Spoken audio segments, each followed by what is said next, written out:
Oh, hello. How's everyone doing on this Monday? I had to check because honestly, what day is it? What is time? I don't know. I lost track. Either way, I hope you're doing good. We will begin in just a couple of minutes. Just setting things up here and we will start. Be right back.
Okay, I think we're all good.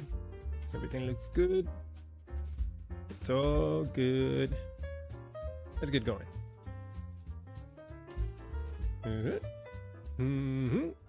Hey, how you doing? Happy Monday. Thank you for being here. So nice of you to show up. Always nice to have you here. I have kind of good news. I have good news and bad news. Bad news is just a little bad news. Good news is really good news for local development, at least. I kind of figured it out and made it work.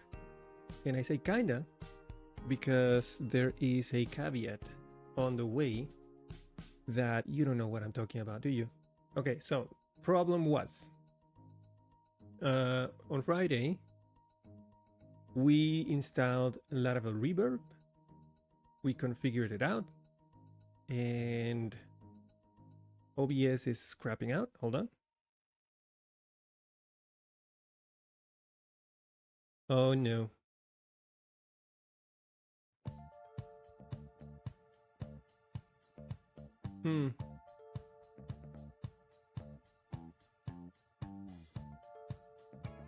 Why are you doing this?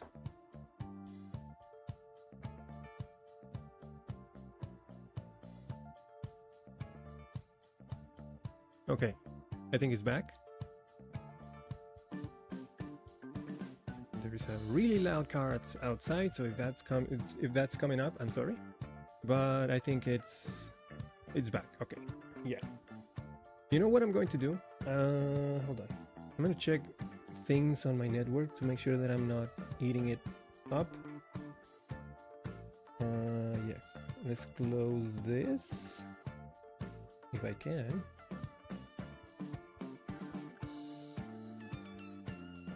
Alright, doesn't work.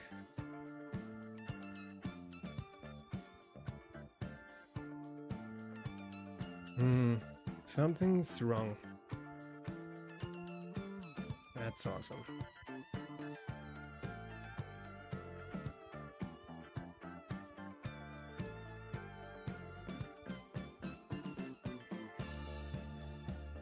Yeah, bitrate is all over the place. Oh boy.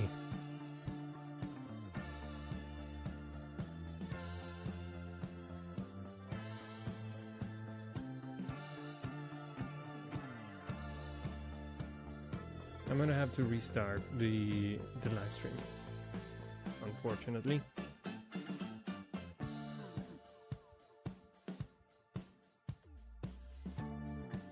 So yeah, it's gonna suck for YouTube, but gonna have to do it.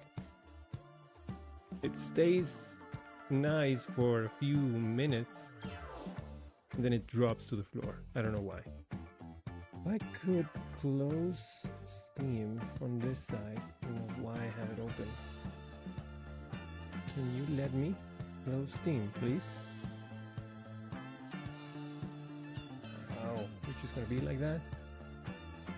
Actually, I'm gonna restart this computer. No, it's died on this side.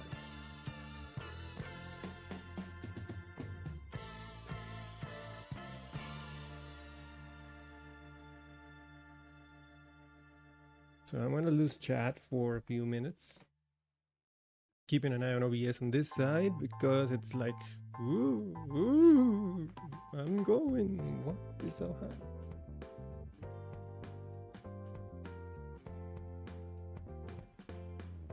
Might have been that. Okay, it's back. It's good.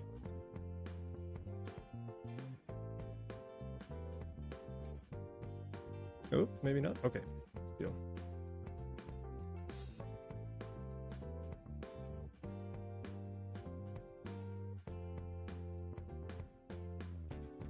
Okay. Sorry for the technical difficulties, but we are live. This happens.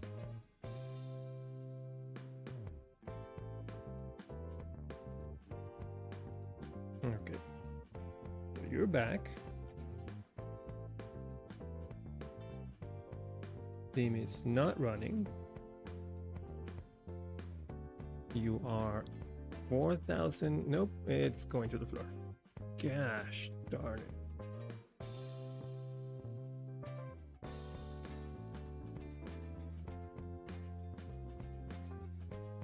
What can it be? Well, it's holding up a little. I'm gonna try opening up this side again. No, don't. I don't want any of that. Okay, good. Let's head over to YouTube to bring up the chat.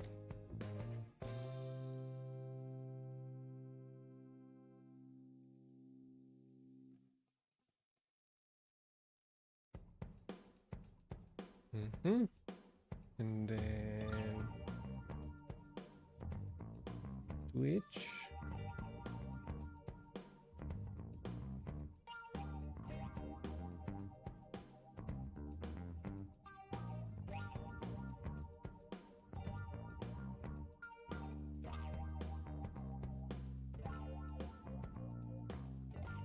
It's looking better.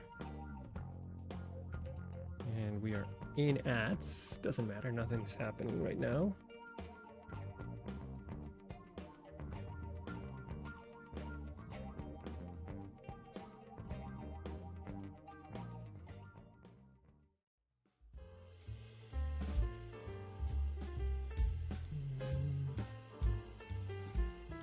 Hey, just call me Shane. How you doing, man?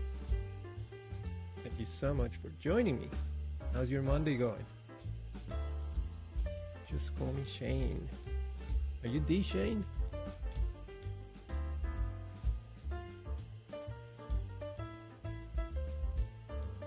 As in Rosenthal Shane? What am I looking at? Okay, here we go.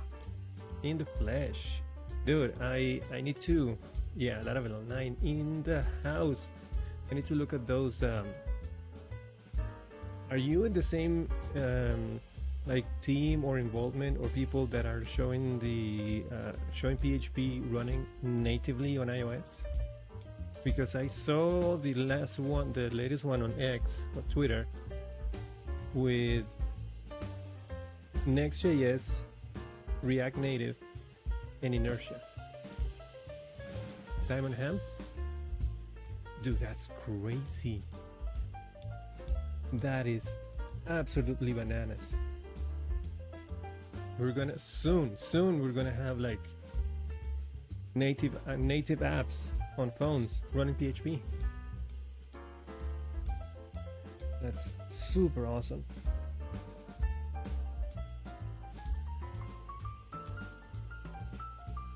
You go there, you go there. Okay, I think we're good. OBS was crapping itself at the beginning, and soon Android. Yeah, I imagine Android is easier, isn't it? I mean, super easy to just compile an Android app and just run it. Run it on iOS.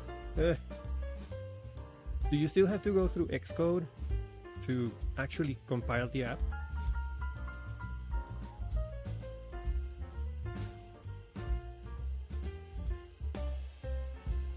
You have to, right? Because you have to sign it.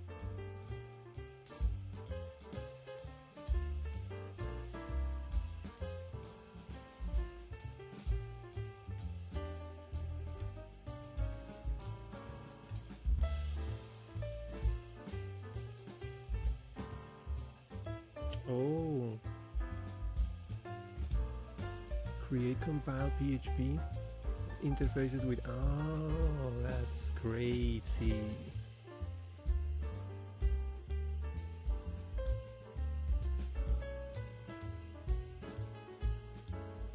Well, I hope it's I hope you guys can get around it soon. Can't wait. That's awesome. And how you been doing, by the way? I hope you're doing good. I hope your week starting great. Awesome, awesome. I'm glad.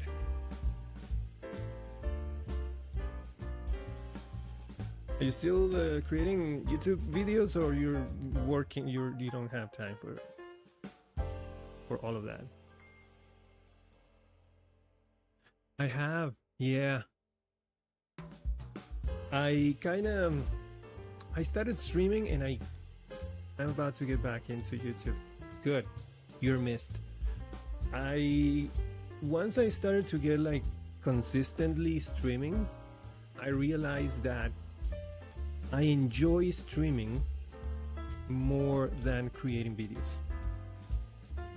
So I sat down like at the beginning of the year, maybe like ending of the year, beginning of January, and I start to think about, okay, your content on YouTube is just live streams. You started doing Twitch like seriously, and within 2-3 months you made affiliate. It took me 2 years to make partner on YouTube. So I started thinking, well, which one do you enjoy more? What do you enjoy doing more? And I realized, it's way easier. Well, those average 3 viewers, that was kind of tricky. I didn't thought it was going to be that fast, but thankfully I gained momentum at the end of the year, and I managed to get it like super fast. Average 3 users. When in order to monetize Twitch, you have to have within a month an average viewership of 3. That means that the average person viewing your stream has to be 3. So it can be 2 and then 4 and then 1 and 2, but the average has to be 3, and that average has to maintain in the last 29 days. Well, no, but that's the difficult one. The other 2 is you just have to stream for I don't know how many days, and there was another one I can't remember. We're not on ads anymore. So yeah, the 2 first ones are just be consistent, have a schedule, and stream. The 3 average one, you actually have to have people. So that one is kind of difficult because the top 5% of Twitch users are within 5 to 10 users or 10 viewers. It's very low percentage of users of Twitch streamers that have like 75 and higher. those are the ones who make partner. But getting that viewership is very difficult because you are not discoverable in Twitch. So you have to do other things. You have to have YouTube and TikTok and publish and Twitch and Blue Sky and everything else. So that's the one thing that I didn't do last time I tried Twitch. And I tried it this time and it worked. So yeah. So I decided that if this is what I enjoy doing, creating videos is fine, is fun, and it gave me a lot of attention on YouTube. But yeah, creating videos, the editing part and the recording part was just, I didn't enjoy that as much as I do this. So I just, you know, leaned into it. And I just went for it. Just set the schedule 3 times a week, at least 3 hours. And I decided to advertise Twitch a little bit more than YouTube, because on YouTube I already have like a little bit more presence, but not on Twitch. So once I get a bit more momentum here, I will start promoting both a bit more. But always, just for the most part, I'm just gonna keep streaming. Yeah, it's a editing part and recording, editing, and come up with ideas and being consistent in that is a lot of work. Not that it can't be done. We have Povilas, for example. That's one example of being consistent in that area. But I felt like I wasn't enjoying it, so here I am.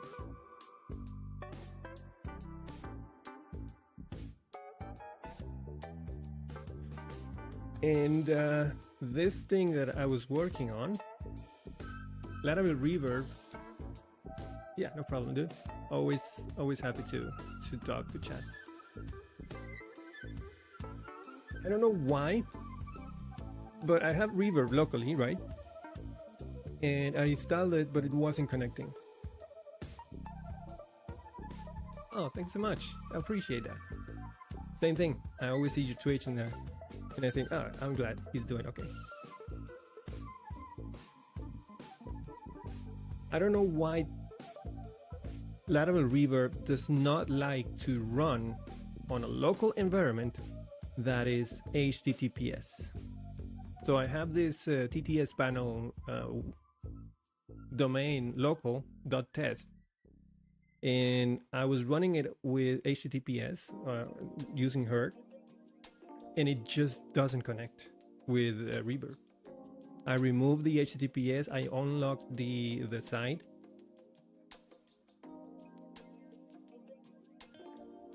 You did? Same thing or something different? Because this was a headache for me, like for 2 days. It does. Look, all I did was this. The ones commented out,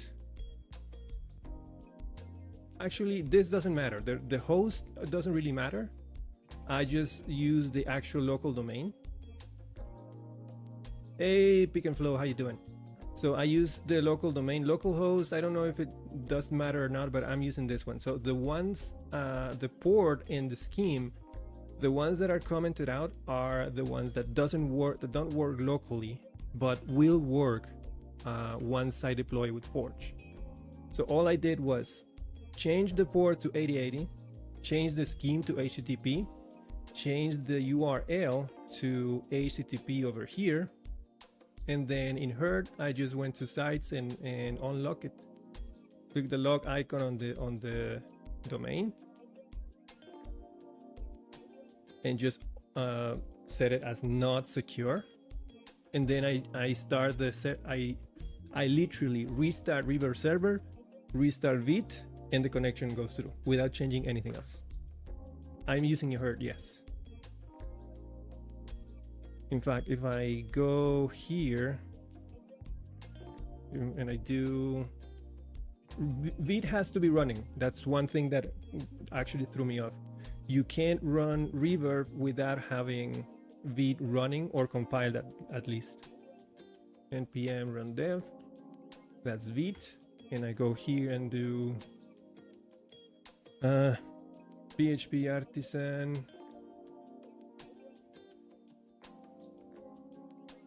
reverb start debug, and that start the server there. And then I come this side here and restart, and there you go. There's the connection. If I change back to 443 and HTTPS and then change the URL, this part never fires. It just doesn't connect. So I figure it just doesn't like reverb and the domain, the local domain running on the same machine. It just doesn't like that. It has to be unprotected, at least not over HTTPS.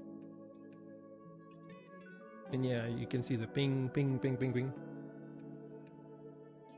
Agnostic? What do you mean agnostic?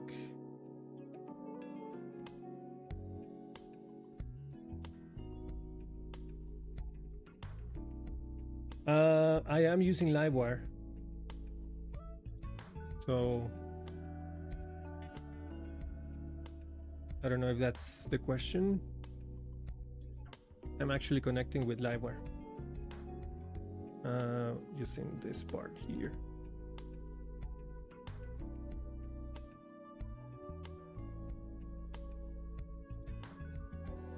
Probably that could be it. So I moved it to a get listeners method, but I'm about to move it up to an attribute to see if it still works, but it's still Livewire. I'm just connecting to a private channel.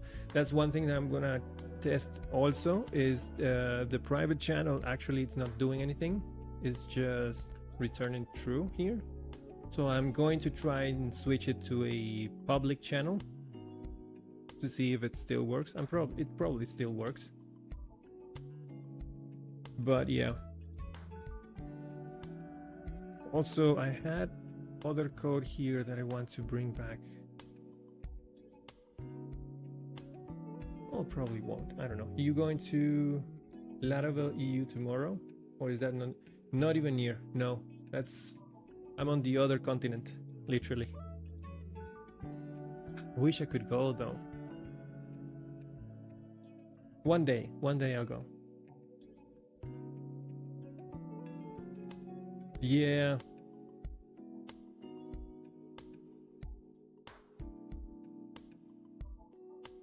I wish I could attend to one of those. One year.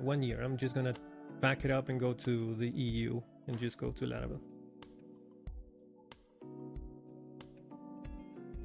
Most cases, the secure WebSockets connections are, hold on.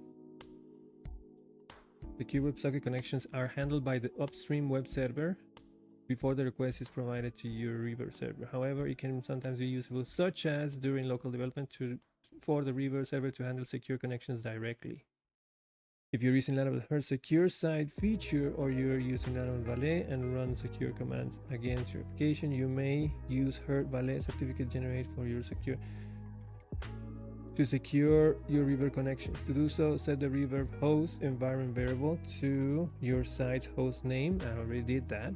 Or explicitly pass the host name option to the reverb server. Since Herd and Valet domains resolve to localhost, running the command above will result in reverb server being accessible via. I actually did that. I mean, look, I'm gonna do it. Actually, I'm gonna do it here. Show you what happens. I'm gonna close vid, close everything, go back here, go back to .env. So basically all you have to do is set this to HTTPS, right? Because this is going to be locked by her.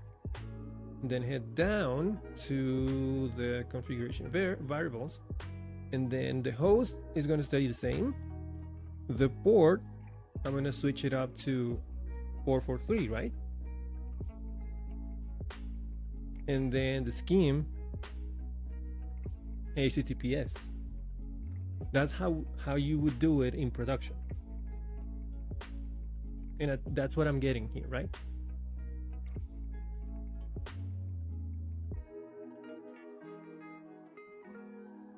Oh, you have to provide. Okay, is that the local? Is that TTS? Is that your local domain? The ones in asterisks. 48080. Oh, okay. Let me try that. So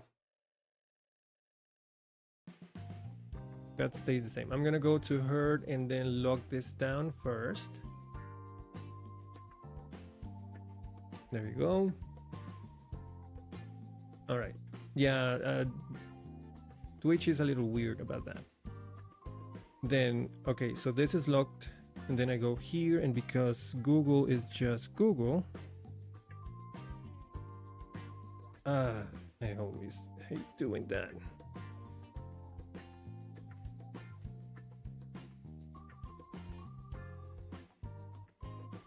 Okay, so yeah, restore the page. Well, I don't know why you quit. I have to open this and then go to application, clear site data, empty cache and reload. You are still running HTTPS, right? Yeah, there you go. I'm going to log in real quick.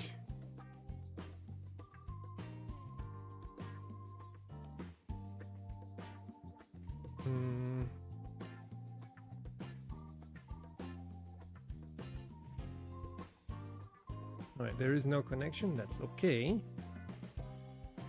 And then come back here. Start Vite.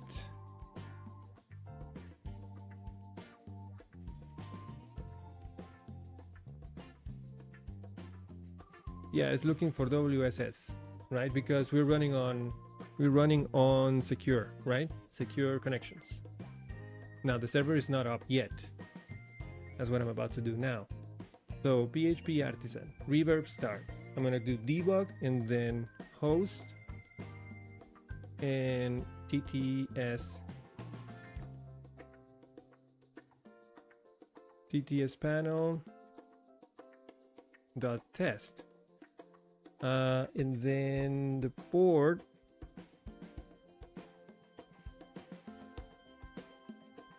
(8080), and then host name. In any of the quotes, good. Host name with quotes and host as well. Okay, one sec.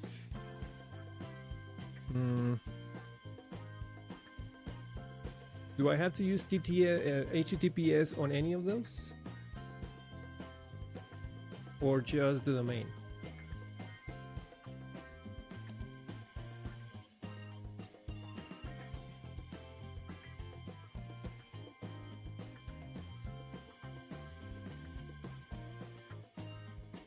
Sorry, I don't know why.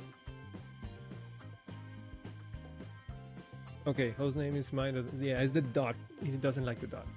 Yeah, but I don't have to use HTTPS.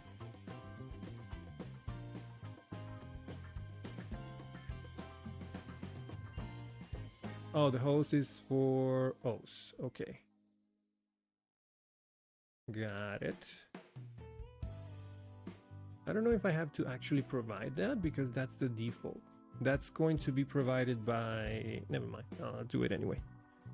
0.0.0.0 and the port 8080. Jason Namaresto. How you doing? I'm doing good. How are you? Okay, the host name is the domain. Can I make this freaking bigger? Thank you. So TTS panel dot test, that's my host name. And that supposedly should work. So if I hit enter now, the one thing that does work is this word here, secure, right? Now I'm gonna go back here, clear the console, reload, and it fails the connection. That's the problem I was having, and I still have. So it creates a secure server, fine, but the client doesn't want to connect over WSS for some stupid reason. Yeah, that's exactly the issue that I was having. What is the error? Non-descriptive. Oh. I go to network, I can maybe get some better error because this one doesn't really help.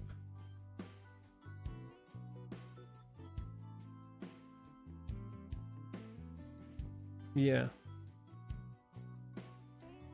This is nothing.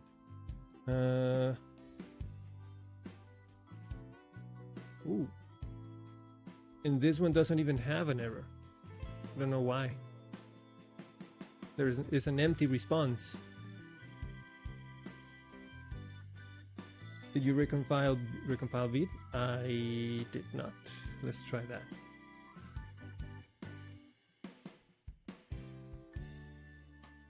Close that. Close this. Run vid again. Run this again. Create secure server. Get over here. Clear network. Clear U. Restart. Nope. Still same thing. I realize that I don't even have to refresh here. As soon as I start the server and it's working, there should be like a connection established line, and it's never is, at least over HTTPS.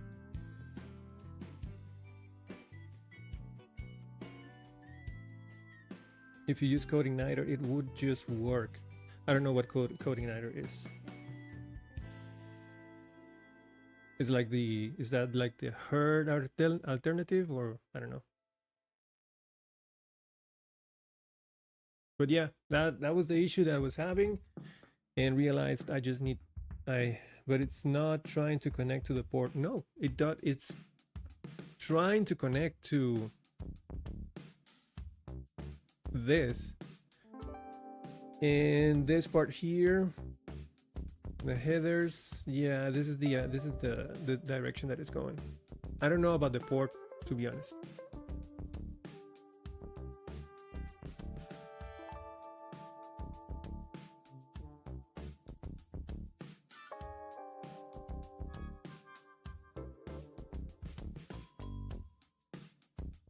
It's not showing the port here. It's supposed to be accessible, but I don't see using 8080 on WSS TTS panel.test.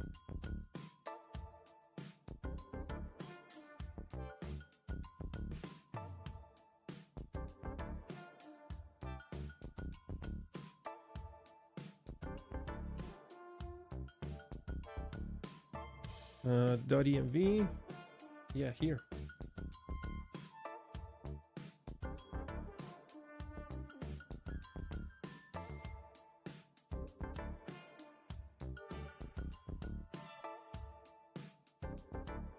This is basically how the documentation, reverb port, yep. Oh, Jesus Christ. Has to be set it to 8080, okay.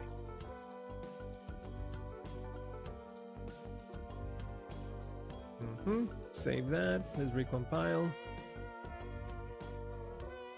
Oh, it connected! Holy crap! You genius! Oh my god, oh dude! God damn! You have it was like trying to crack a combination and I just missed one digit because I fiddled with the order and values of those for 2 days.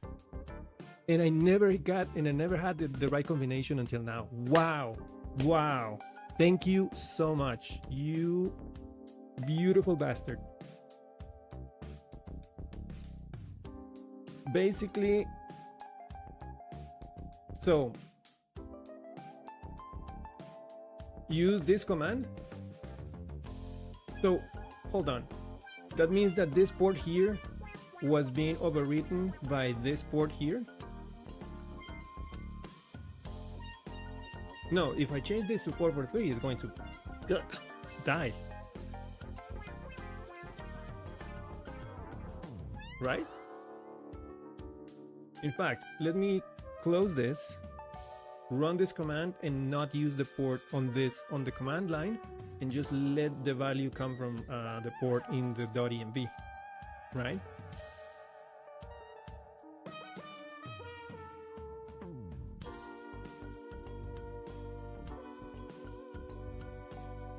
Yeah, I was using the wrong port.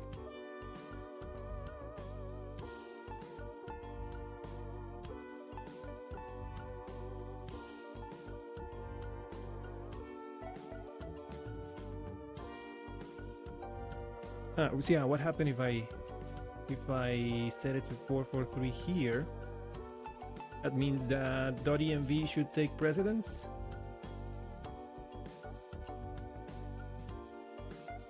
Ooh, doesn't even like it.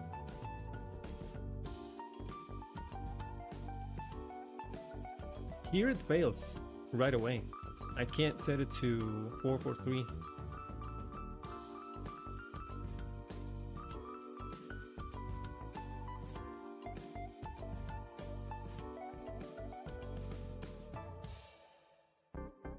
Oh, I can set it to 443 because it's already in use. 8081, 82, okay. Where, in the .env? This one still works.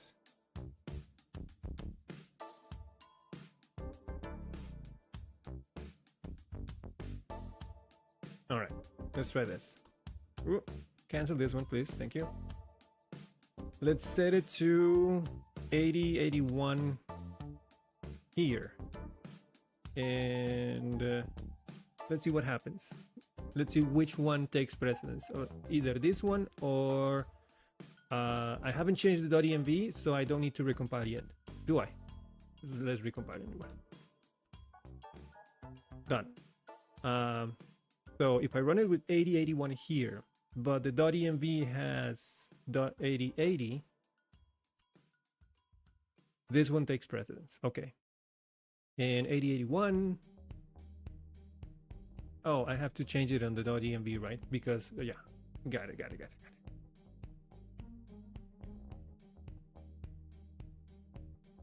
Yeah. That one still connect. They need to match that. Okay. It restarted on its own apparently. Yeah, I have it on npm run dev, so it's auto restarting. So I change the .env, npm restarts, connection established. So the .env and this one have to match. But if I can just not provide this one here, I can just run the command without the port. Now, can I do it without the host name? I don't think so, right? Without the host name, sorry, without the port, does it work? Come on.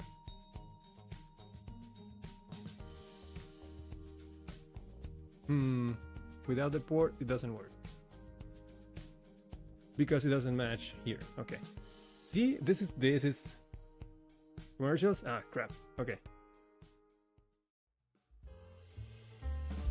This is the problem. I stopped keeping track of what I've changed, and I think that was the problem the whole weekend. I changed 3 different things in 3 different places, and it didn't work, and I couldn't keep track of okay, what was the one that. So I don't know. It was a thing. So change to 8081 on no, not 8081. I know it's an ad break, but I'm just fiddling here. I'm just making sure that, yeah, as soon as the .env and as soon as the .env matches what it should be, which is 8080 by default, it works.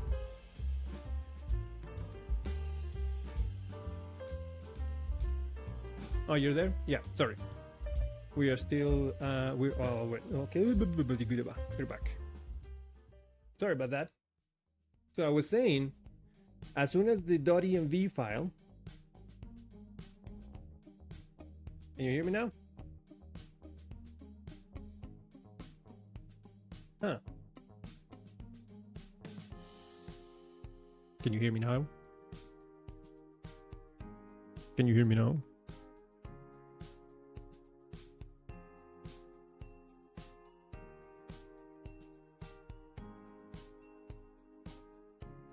Can you hear me now?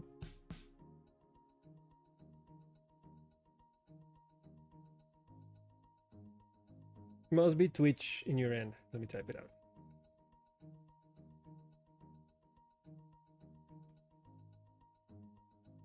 Oh, you got it. Okay, cool. So I was saying that as long as the .env file port matches whatever you type in the command or the default, which is 8080, then it works, even on over HTTPS.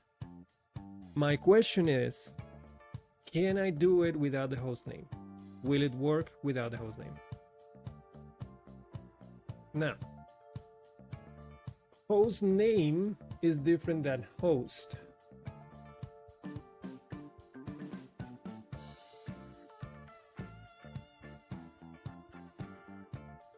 It's still starting it over HTTP on TTS panel.test, but will it connect?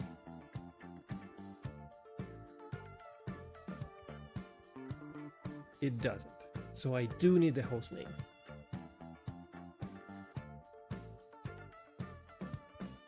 Okay, that was the thing that I was missing. No, it did. It totally did.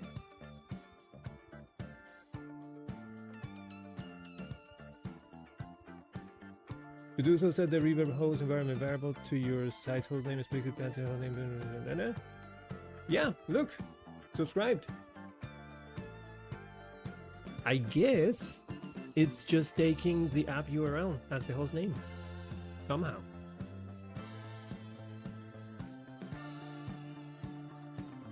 Yeah, it's connected and it's pinging.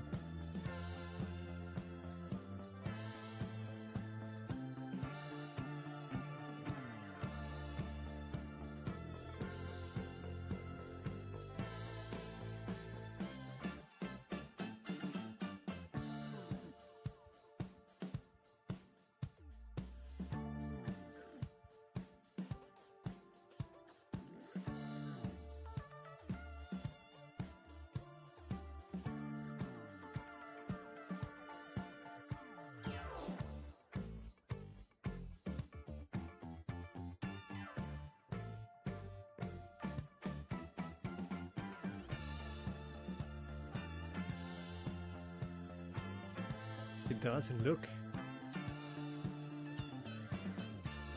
Well, let's see if it connects. It connected. It's not the app URL. It's just it's defaulting probably to this.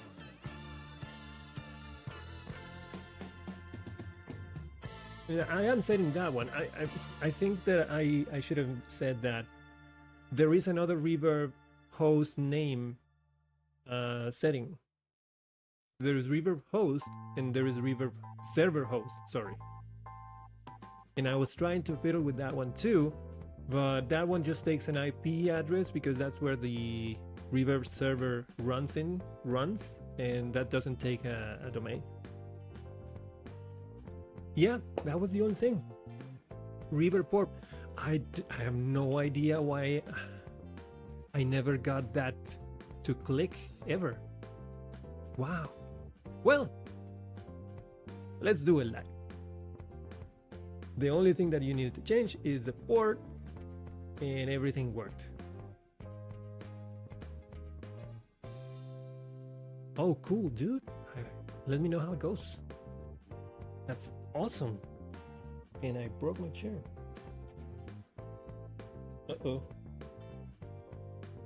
I'm gonna need another chair. No, I'm fine. Okay. Kind of fiddle with that. First ever to do it if it works? Dude. Fingers crossed. If anyone can do it, it's you. All right, so that means, okay, so this is connected. That's fine. It's running. Let me make this a little bit smaller here. There.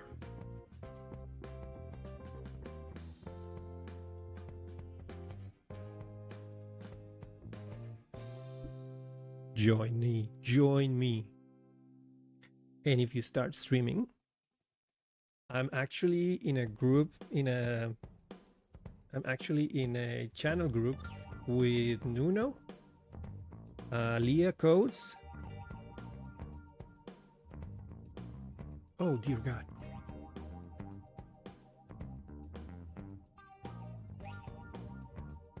Wait, I got it. No, I don't got it. Forgot his name. Josh Sear, but that's not the name I forgot. And oh my God, Alex Singh something. Dear God, why am I like this? Alex 6. I'm terrible with names. So if you start streaming, you're one of us. Huh? And we can coordinate our schedules and raid one another and maybe collaborate with one another, and it's going to be awesome. He was at the PHP meetup I spoke at last week. Dude, he's just an awesome guy, like straight up. But yeah, he invited me here, and we invited Alex, we invited Josh, Leah, and probably we're gonna collaborate with Tej and Nuno, of course. So come over, jump in the Twitch, man. We have candy.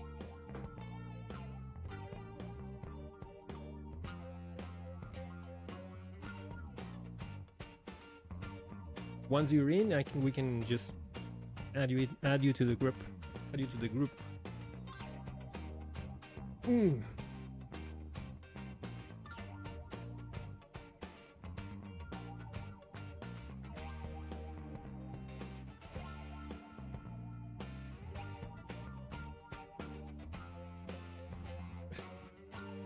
Thank God you told me. Okay, I'll look at it later. I'm careless. No biggie. Yeah, sure. So okay, I was saying this is running. Oh, I need the queue. PHP artisan queue listen. Do you know what I'm have you seen what I'm trying to do here? Do you know what the project is? The talk I gave last week. I'm gonna watch it. No? Okay, do exclamation point project to give you the elevator pitch.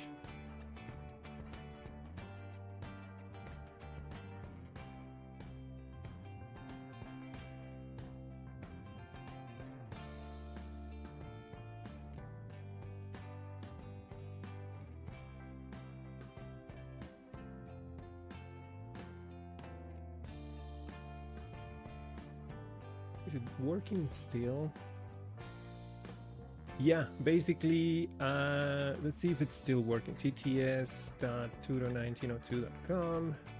Is it working now? And then I log in here. And then go to events. Marcus Plate. Can you do me a favor, and if you have, can you redeem one of the channel point rewards that's called ETS panel? Just underscore call underscore me underscore Shay and just followed. Oh, thank you so much, dude. There is a channel points reward that is called TTS panel reward. It's worth 50 channel points. Do you have enough to redeem that and then send a text message?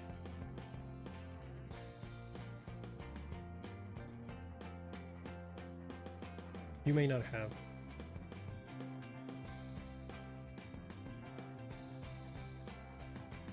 Oh no, it's not gonna work. Never mind. Don't do it. Don't do it. Don't do it. It's trying to use WebSocket over at the domain and it's not gonna work. Nyeh. Nyeh. Why is it trying to do WebSockets? I never pushed this. Or did I?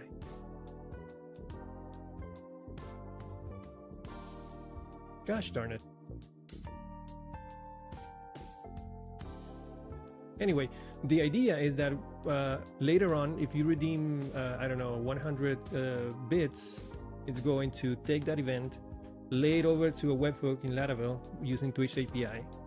And using events, I'm going to react to those, and using reverb, I'm going to refresh this page, and it's going to show a card with your avatar, username, your message, and then an audio file that I can play. And I'm using text-to-speech from OpenAI to translate that text into an audio file that I can then play at command. And that's basically what I'm doing here. And it's almost there. At least the MVP.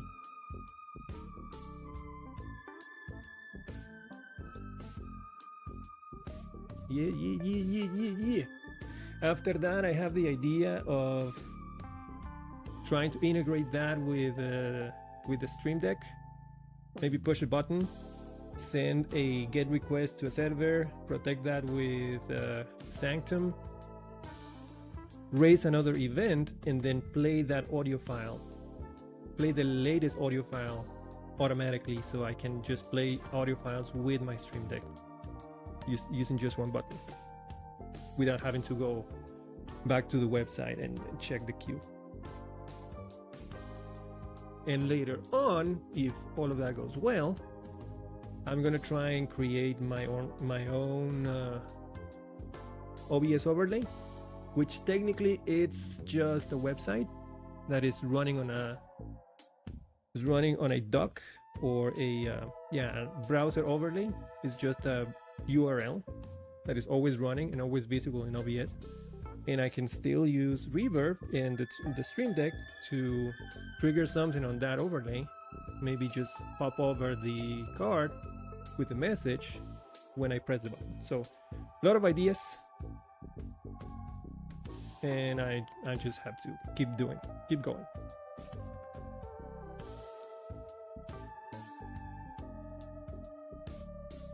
Anyway, so yeah, I don't remember pushing that change over. Huh. I'm gonna go check.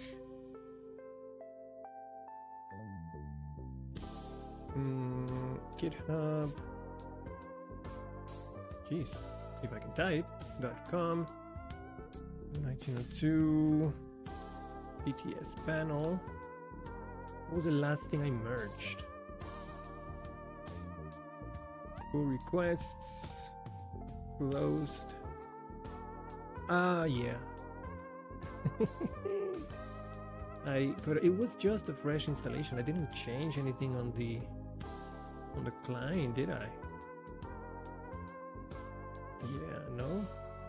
Broadcast. Config files. Dependencies. Yeah, that's weird. I should be polling. Oh, I know what it is. I'm a dumbass.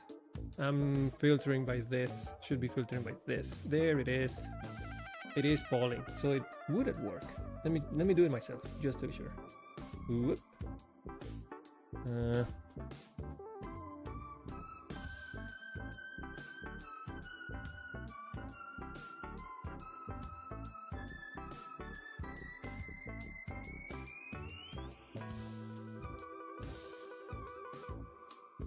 Let me see if this works.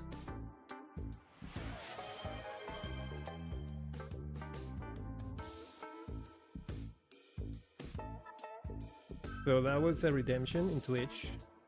Caught that with an event on the webhook, and now I can say, "Hello, Mr. Shane. Thank you for solving my bugs."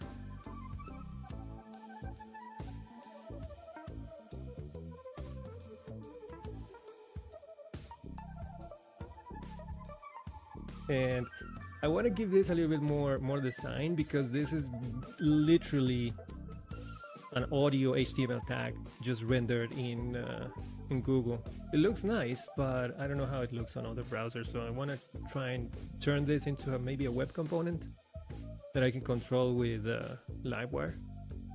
And yeah, all of the messages are going to be shown here, ordered by latest to earliest, or actually from earliest to low. Never mind. Latest one first. And then once it's played, I can just mark it as played and it goes away. World. Hold on, I got it. Chakravarthi. I'm gonna call you World. How you doing? Thank you for joining me. Happy Monday. Hope you're doing good.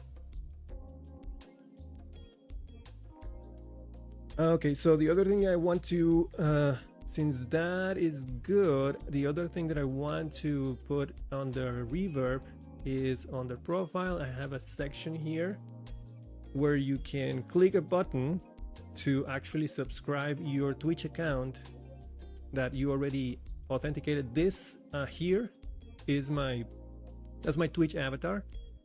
When you're not connected to Twitch, this will change and show a button that says connect to Twitch, and I use Twitch API to authenticate my Twitch account with an application that I created on Twitch, and then give permissions to my Twitch account, to that application, to use stuff on my Twitch account.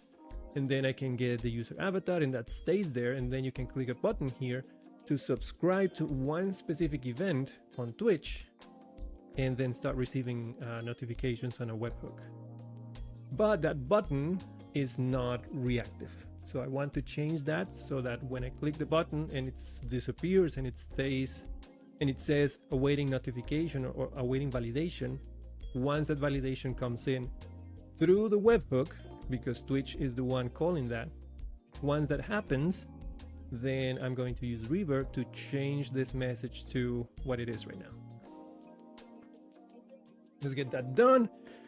And then I'm running out of breath. Whew. I'm okay. So excited. So after that, I'm going to start creating a few tools, because I want to be able to test the events without having to trigger them in Twitch. I know that all of that is working now. All the layers, the middleware, and the validation of those calls are working. What I can do is just create a command line or an artisan command that just raises the event that would have been raised by that call. Just dispatch that event so I can test it out locally without having to go through Twitch. And also a couple of tools that help me out with showing my list of notifications, for example, my list of subscriptions on Twitch using API, getting user information using API. Maybe that one not too urgent. And there was the other one that cleans up all the invalid subscriptions. So I want those tools to be available so that I can test quickly. Everything that I'm talking about, I already have like coded up on Tinker, but it's just a mess. I have to uncomment code and then comment it back. So all of that is here. All of those snippets, all the tools that I want are here. I just have to put them in a command line and maybe come up with some other tools that I need. I don't know.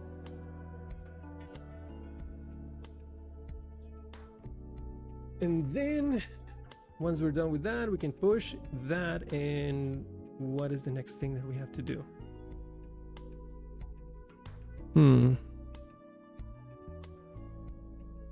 I have a notepad here.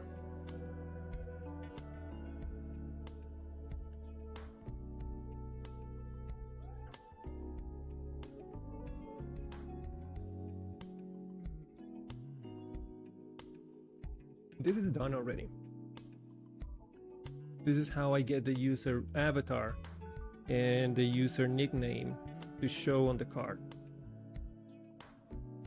So this is done. That is done too. Twitch username and avatar in the events table.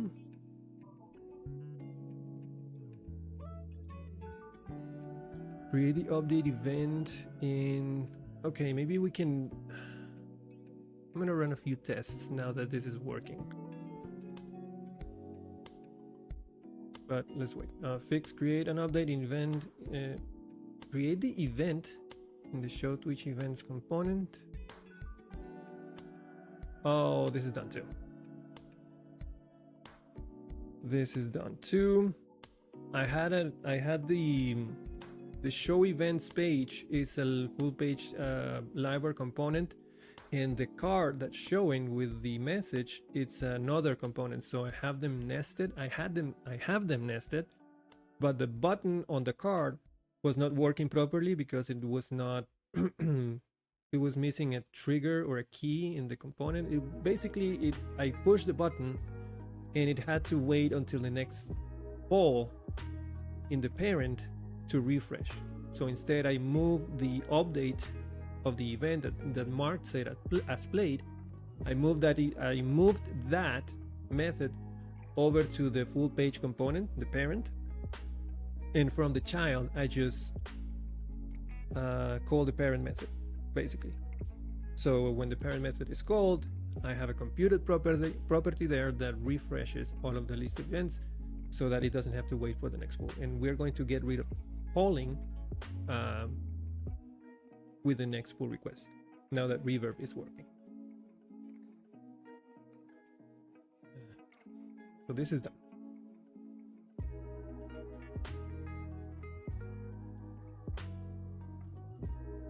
Event status, that's already done too. Late add. Hide the subscribe event. Okay, that I have to do. Add pagination to the events. I need to do that. An automatic reminder. I was going to do some what is it called? Push notifications. I was going to look into that, and not today though. I do have some code, but I don't know if I need to use a service. I don't remember.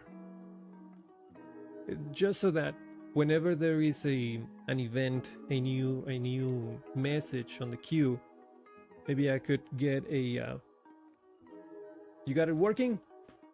Awesome, dude. Awesome. Call the Guinness Records right now. That's amazing. So you got reverb running on iOS. Is that what it was? Yeah, reverb working inside Laravel on iOS app. Wow. Man, PHP is getting crazy. Laravel is getting crazy. That's amazing. Congratulations, dude. W on that. Big W.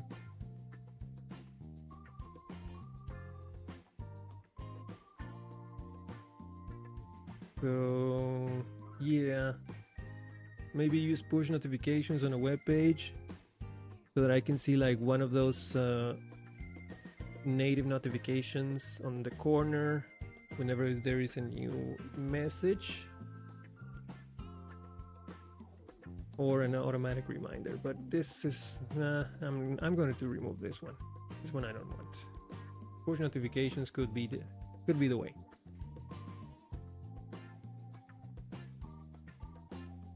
How do they work? I'm going to read a little bit on that because honestly I am a little bit ignorant on that aspect. Web, herb? Yeah, sure. Web push notifications. You see, there is a service and it's not free. Don't play. Thank you. Well, it is free for the first 10K subscribers. Huh. Unlimited websites, unlimited push notifications. Okay. In-browser messaging. fully automated in-browser messaging via notification. Can we make this bigger? I'm old. Via notification cards and subscription bell, immediately expand your messaging. Okay, we could use this one, web pusher. Seems nice. We have analytics.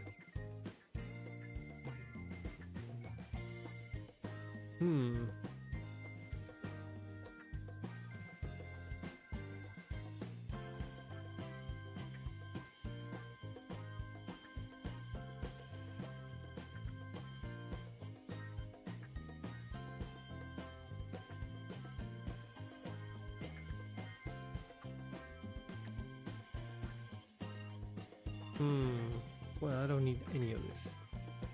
What I like is the fact that it's free. At least for a start. And I can do unlimited push notifications. So I can maybe integrate this. Wait, how can I? Web pusher Laravel. Someone out there has done it already. There you go.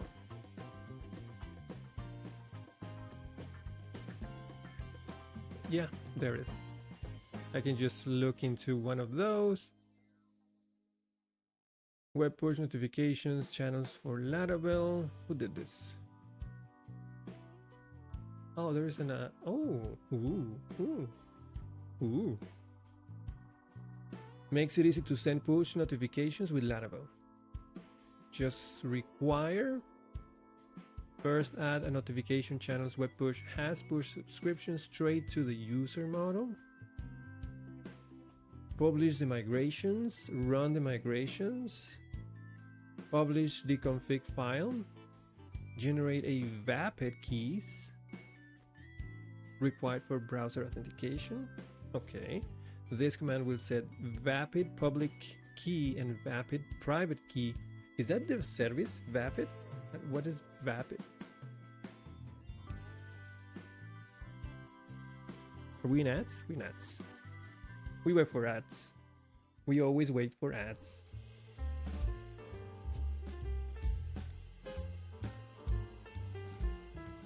I'm gonna keep reading this documentation in the meantime.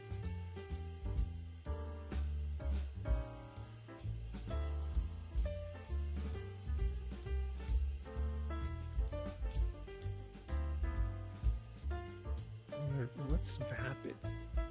Hold on. Hold on.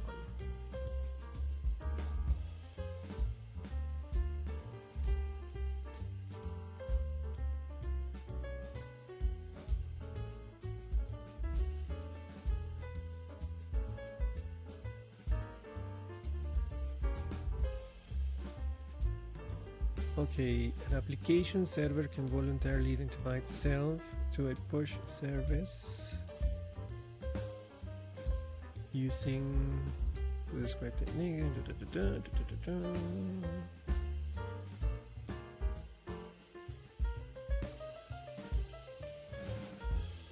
Oh, okay.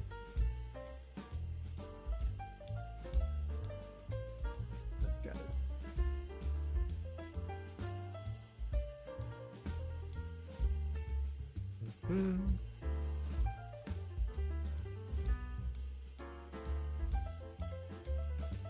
Support for Google Cloud Search also. So we have a class account approved, extends notification. Alright.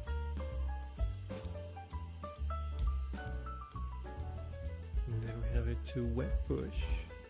Return new web push message, title, icon, body, action options. Oh. This is nice.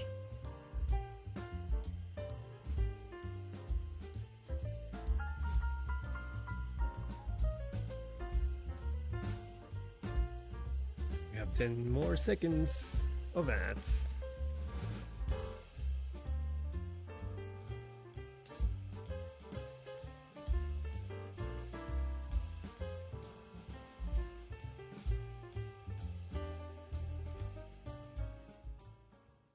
And we're back. So apparently I have to somehow generate vapid public and private keys. That's the part I'm a little bit fuzzy on. Just need to I need a little bit more research, but the usage is super easy on this package. I just create a notification class, set the via to web push channel class from this web push, and then the web push message just returns a new web push message with a title, an icon, a body, action options, etc. Huh. Thought it was going to be harder than that. Turns out, no. So when we get to that part, we're gonna use, let me set a link for this one, give it a star. That's not what I wanted. Hold on. Copy. We're probably gonna end up using that. And I need to read about vapid keys.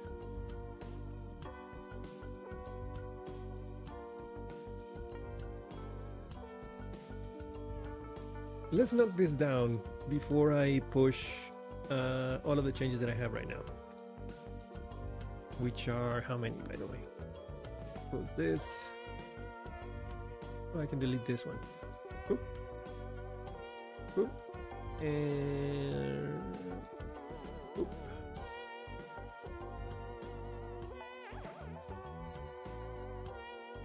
Okay, we can change this back to not something weird.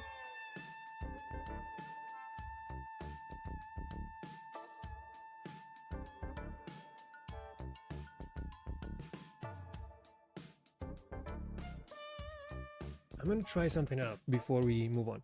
You can create a reverb server and have many sites connected to it.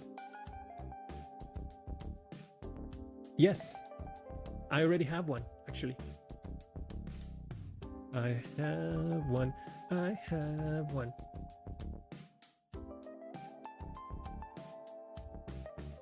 I have one, and it's already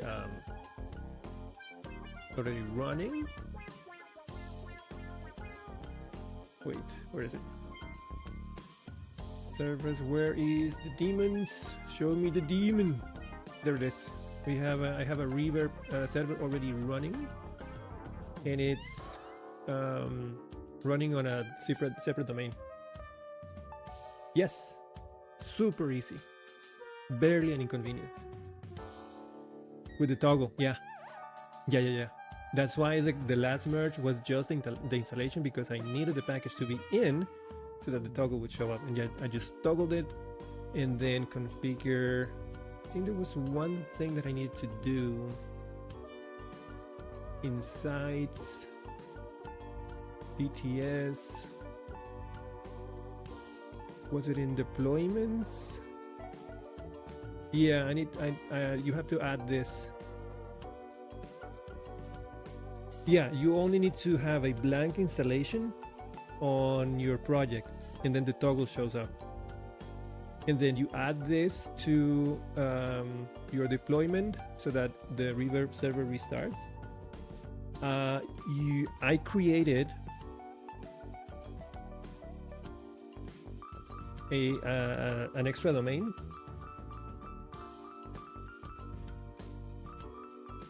Just for that. It's just a subdomain ws.mydomainname.com.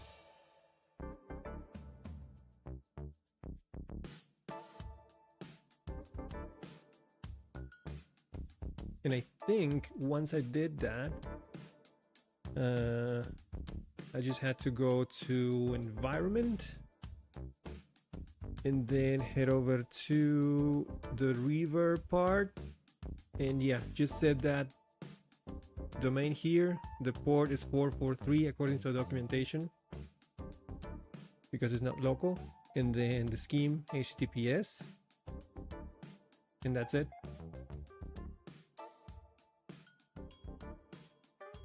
I bought a really smart domain while ago. Side file server. Dude, that's a great domain, dude.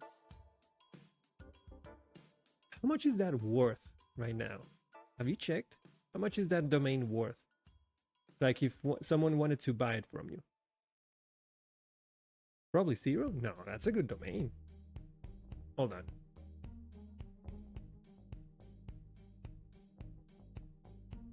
I can actually check.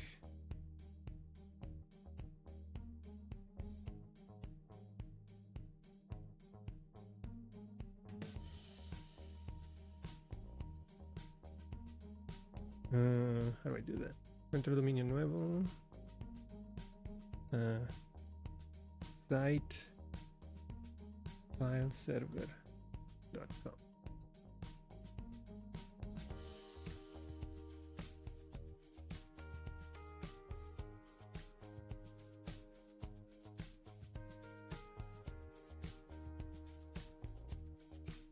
Files. What? Did I type it wrong? Site file server.com.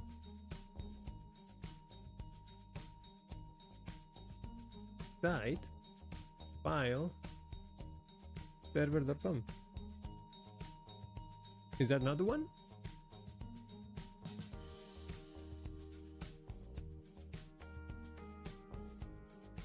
Oh, oh, oh.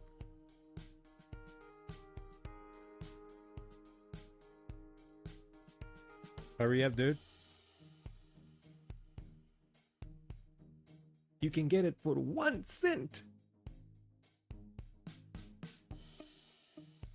Hosted site file. Oh, is that the one? Okay. Hosted site files.com.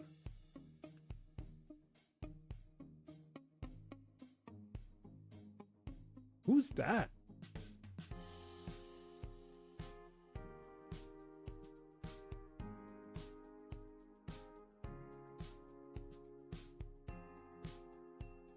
It's a broker? Oh, I see. No, I'm not gonna get it. What am I gonna do with that domain? Nothing.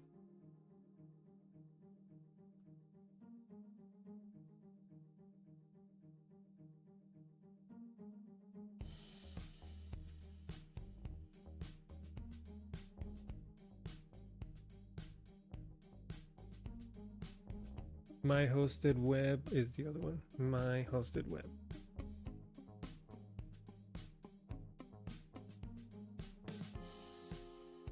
Yeah, it's probably $200 each. I see.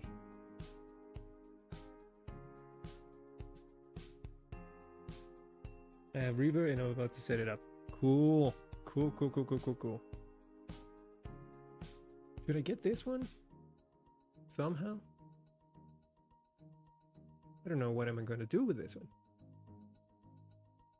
Here's my joke for the day. Wait. Do it on TTS. Do you have 50 channel points? Do it over TTS.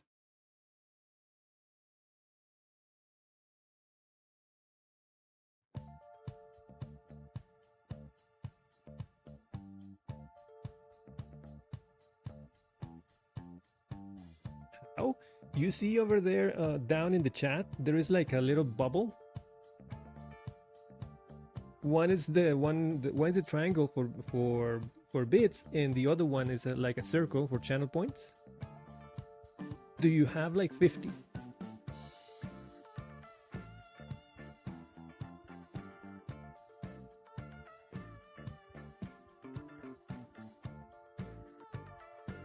All right, cool. So head over there, click on it, and scroll down till you see Tudo's 1902's rewards, and there should be an orange one that is worth 50 called TTS panel reward. No, don't worry about bits. It's just channel points. You can redeem that one for 50 channel points, and when you click on it, you have to type in the message and then send it over chat.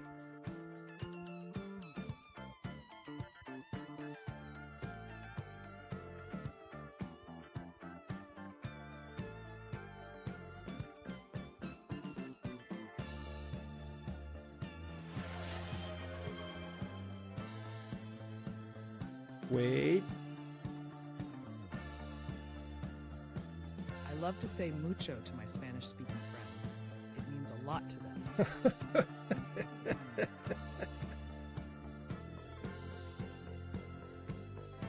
Ah, that's a good one. That's a good one. Congratulations. Thank you very mucho. Oh my god. That's awesome.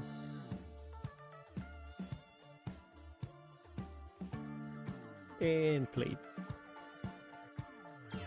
It's been fun indeed. Thank you so much for being here. Thank you so much for helping me out. And I hope you get reverb going and everything goes well with that. Yeah, sure, no problem.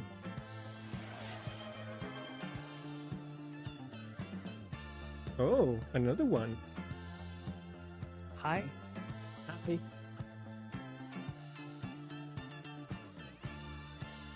Yeah, of course. One of us. One of us. Head over to the dark side, man. Jump over. How you doing, world?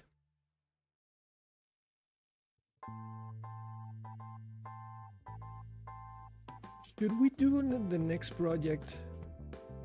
That's a file sharing server. I could get the domain now for 1 cent.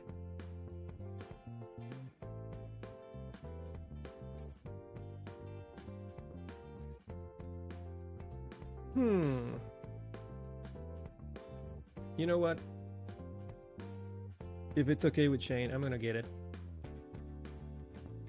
I can probably think about what to do with side file sharing. Kind of like a game jam, but like a web jam.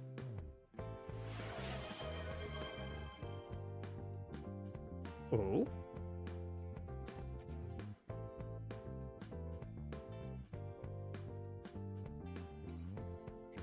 Come on. There it is. Half of the time when companies say they need AI, what they really need is a select clause with group by. True, that's true. Select clause with a group by. Dude, I can't tell you how many times a group by has just... Oh, you're saying hi too. Hold on. I'm gonna leave that one there. That's okay. As many as you want, dude. Hi, Victoria. Hi, Victoria. Hi, Victoria. Hi, Victoria. Hi, Victoria. Hi, Victoria. Hi, Victoria. Hi, Victoria.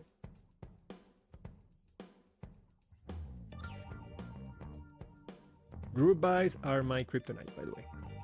I suck at SQL. Like, suck. She's freaked out? Who is Victoria? Is it your daughter? Daughter? Okay, good night. Hi, Victoria. Bye, Victoria. Oh, girlfriend? Alright. Hi, Victoria. Bye, Victoria.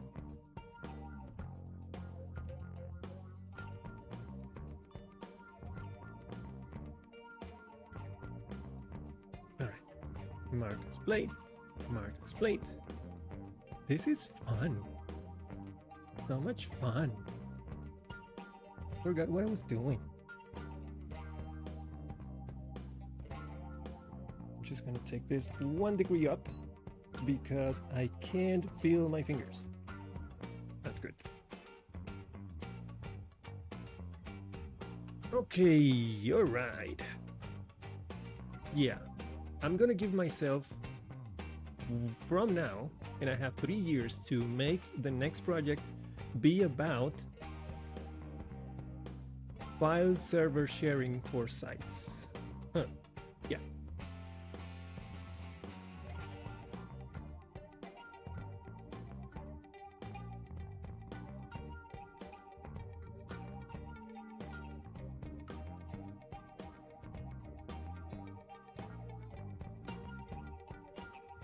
Just in case it wants to show credit card information or something. You never know. Come on, go daddy.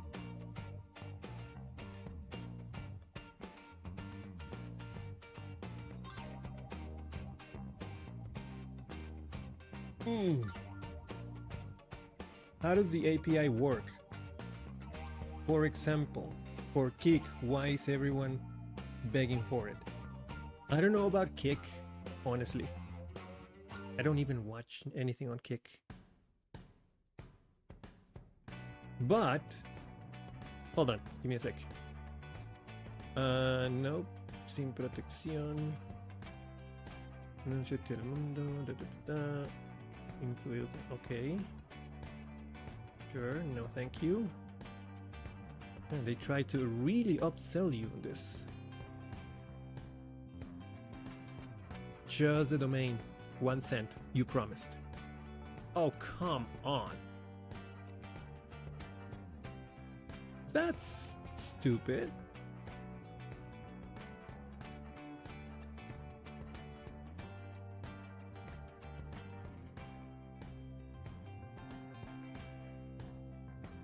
Well, I'm still gonna get it, but here.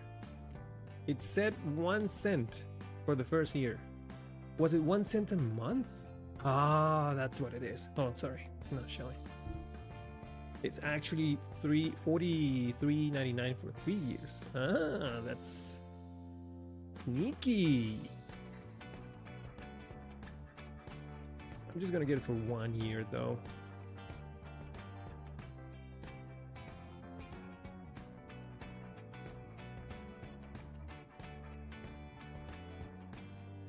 Yeah, give myself a year time.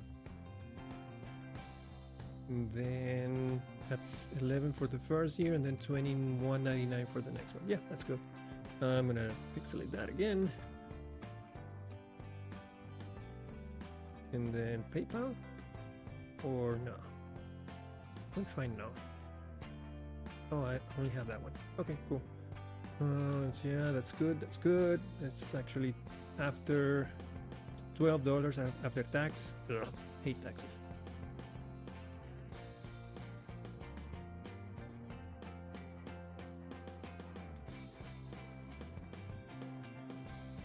Oh, to answer your question, sorry. Yay, I have it. How does the API work? On the side, on Twitch's side, I don't know about Kick, and haven't read about YouTube either, but on Twitch's side, they basically have a publicly available API for everyone to use. All you need to do is head over to, well, obviously have a Twitch account, and then you go to dev.twitch.tv, log in with your Twitch account, and then you can create applications. Those applications will give you a public key and a private key. The private key is very important to keep safe, and that private key that you can then use to basically use the entire API. And the documentation is by far, well, not by far, it's really comprehensive when it comes to the things that you want to do. For example, there is a reference for all the Twitch API, how to authenticate as a user, how to authenticate as an application, how to give permissions to that application using OAuth 2. There is various examples. They give you code examples as well, although all of the code examples are in JavaScript using Node.js. That's the only complaint that I have. But they give you complete code examples of how to do stuff. They also give you detailed information about how does the request look in JSON, how does the response look with also in JSON. So they have very extensive documentation on it. So that makes it easy for developers like me to actually make use of this. Yeah, it's really dope. That's how everything, all of the plugins and all of the panels that you see out there for Twitch and for YouTube, they just use this. It's a little bit complicated at first. To give you an example, I'm going to show you a doodle that I have that I created for the project, and that is not it. Let me see if I can find it. Is it this one? Yeah. So the way that it works, at least for this context in which you basically subscribe to things that happen on Twitch, and then Twitch can notify you, or it can notify you via either webhooks or WebSockets. I chose webhooks because it's just a post request to a URL of your choosing. So all you have to do is, first of all, you have to authenticate with Twitch. That's the easy part because Laravel has Socialite. And with Socialite, you can just download the Twitch provider and signing in with Twitch from Laravel is just one line of code. Super easy. Let me show you that one line, by the way. This is in Twitch controller, was it?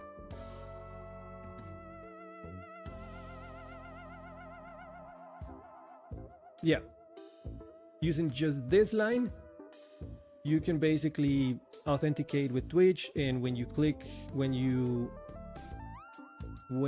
call this line, you get redirected to Twitch's authentication page, and you sign in with your account if you're not, and then click the authorize button at the bottom, and then you are taken back to your application. It does everything for you. So that's the authentication part. That will give you a couple of tokens if you wish to make client requests later, but that's just for the application that you create on Twitch to have permissions to do stuff to your sign-in Twitch account. So you're just authorizing that application to do stuff in your account. In my case, it's just to listen for the events that I want to listen to. Once that is done, you basically have to tell Twitch using one API call, hey, this is my webhook URL. Whenever that event happens, call this URL, and that's it. So when you do that, you send Twitch a secret. So it's just a passphrase. And then when Twitch receives that request, it says, okay, give me a second. I'm going to call that webhook URL that you gave me, and I'm going to append a secret or an encrypted value. And that encrypted value is going to be 2 headers and the request body. 2 specific headers and the request body. I'm going to concatenate those and encrypt those using the secret that you gave me. And then I'm going to pass that to you. And that's called a webhook challenge. If you don't respond with an HTTP 200 to that challenge immediately, Twitch fails to subscribe you to the event that you requested. So you have to immediately respond. You have to have the webhook available when you request to subscribe to that event. Then, in order for you to validate that the call came from Twitch, you have to take that encrypted value and then take those same 2 headers and the request body of the challenge, concatenate them, encrypt them yourself, and then compare that to the encrypted value that is coming in the request. If those 2 matches, then that means that the request is actually coming from Twitch. So you are protecting yourself, basically. And once that whole process is done, every time that event happens over on Twitch, in this case is a channel points reward redemption, Twitch is going to call that webhook endpoint, again, always sending that encrypted value over with the request. And all you have to do is always validate the call and then react to that event. You have the event details on the request.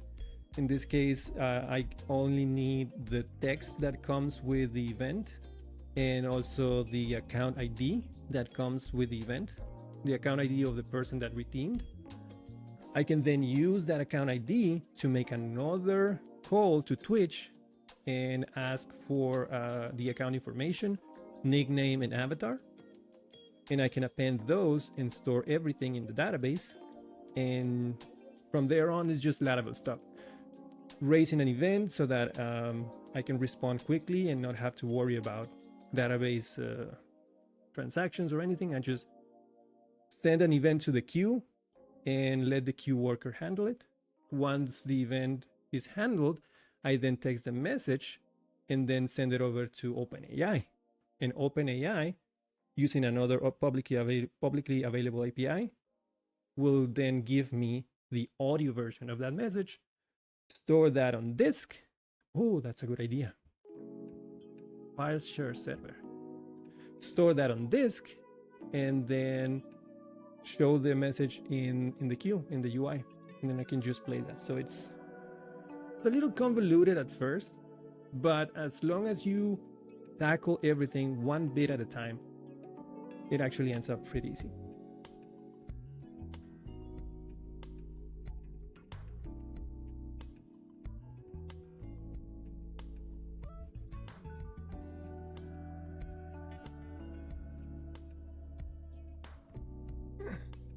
Something's wrong with Twitch clips.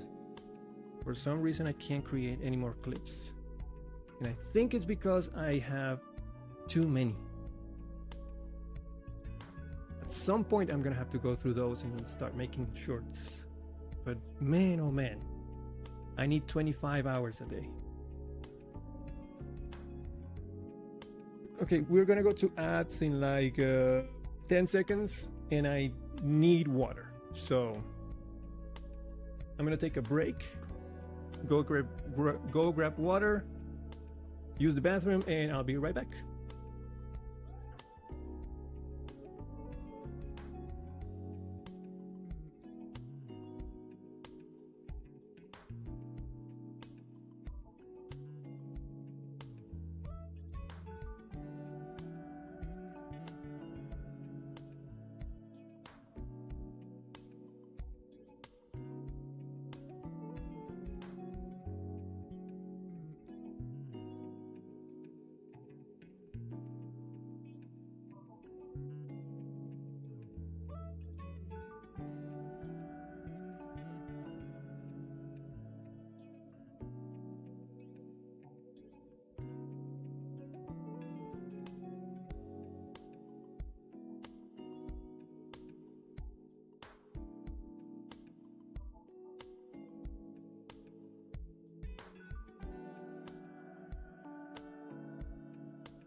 Hey, I'm back. That was longer than I anticipated.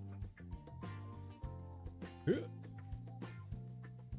to deal with one unexpected guest. Had 8 legs, and it was this big.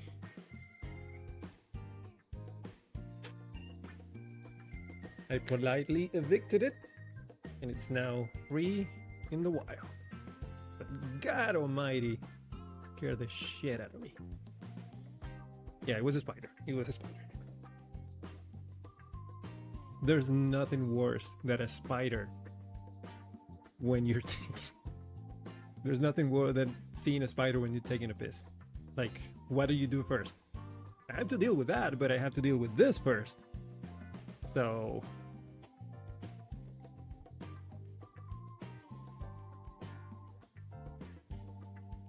fun.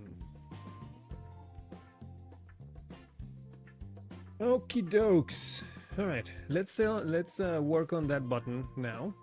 Now that we have reverb up and running over here, and let's make that button reactive.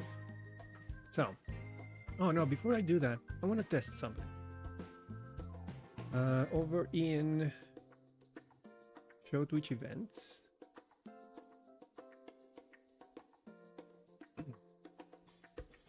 Instead of using this method, I want to use the PHP attribute instead. So that's that, and then on. Let me grab the event. That's 17 downward. View inside, comma, yank. 17 up and paste. Ooh, view inside. I can never remember this command. Is it?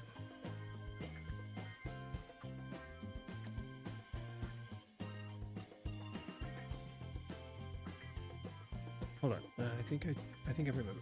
So instead of using view, it's Y surround inside parentheses with double quotes. Hey. Vin motions.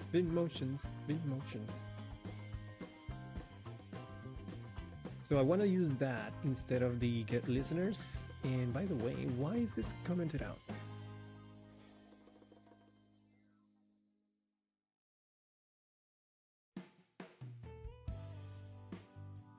Oh, because I was using a private channel. Can I still use a private channel?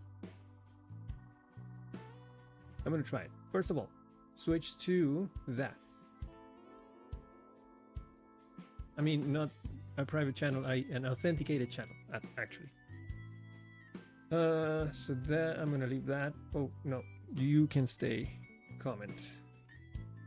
And then I'm commenting this. And that should technically, oh, I'm going to do, oh, this is for testing. And I know this works. I was just making sure that whenever that event happens, I could do something on screen, and that was already showing up. So this I don't need anymore. So bye-bye. So that means that the entire component should re-render every time the event happens. So I can basically get over here and let's start thinking about local. So TTS panel.test / events. There you go. Are you connected? Are you connected?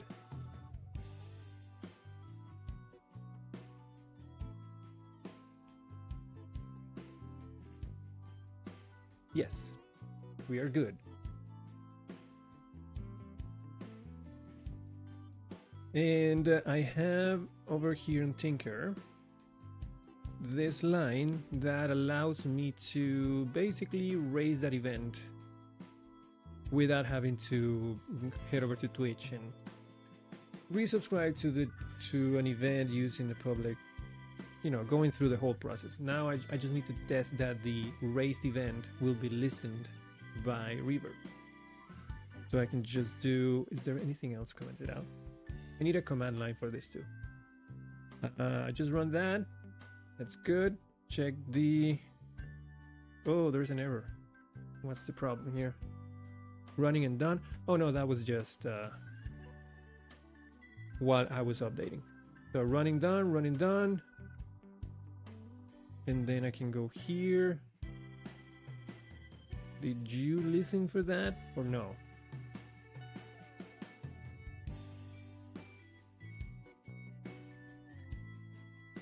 What happened? Yeah, there it is. Private. Why didn't you react? What happened? Why didn't you refresh? If I do now, there's a message. You should have refreshed, you son of a bitch. Huh. Why didn't you? Why didn't you? Why didn't you?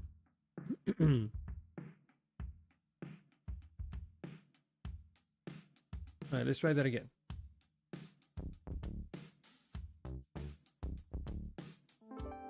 You text it. Message broadcasted. But it's not refreshing the component. Huh. Interesting. There's the event. So the event is making it through, but the component is not doing crap. Okay, so putting it in the class looks to be not good. Let's try something else.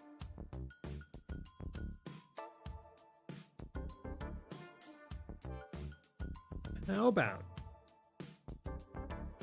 we take it from here and then we put it in render?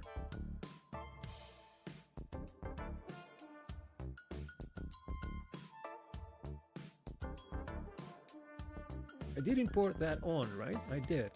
Yeah, attributes on. There it is. What happens if I put it there? So actually render the view. When I render the view, this should trigger again. I have a computed property for the list of events. Oh, now you're showing. Mark's plate. Clear that out. I have to recompile, don't I? You ass wipe. Okay, alright, okay. No, but hold on then. No, I don't.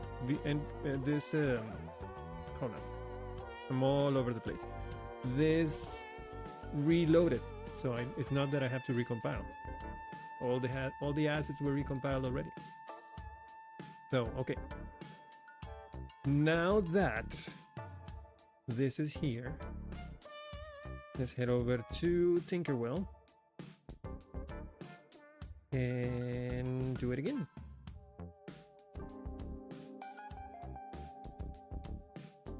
All right. The message has been passed through. It's not doing anything on the client. Why are you not doing anything on the client? God damn it.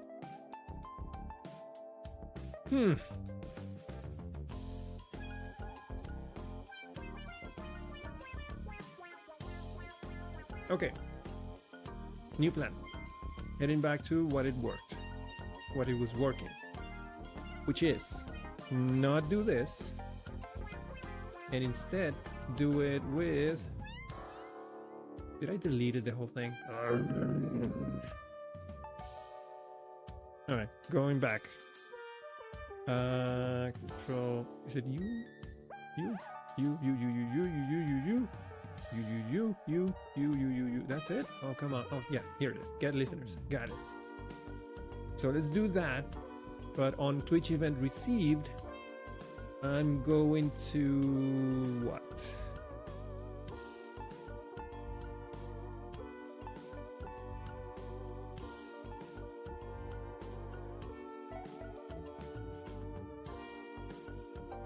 I'm gonna leave that DD there just to make sure that something happens, and then change it to, I don't know, render.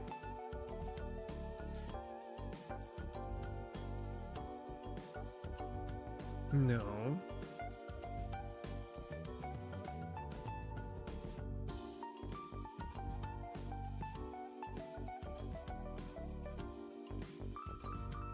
I could try with a public property,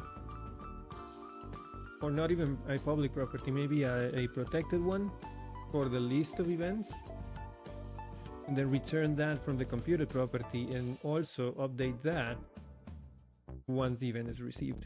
Maybe. Let's see. All right. Everything is good. Page reloaded.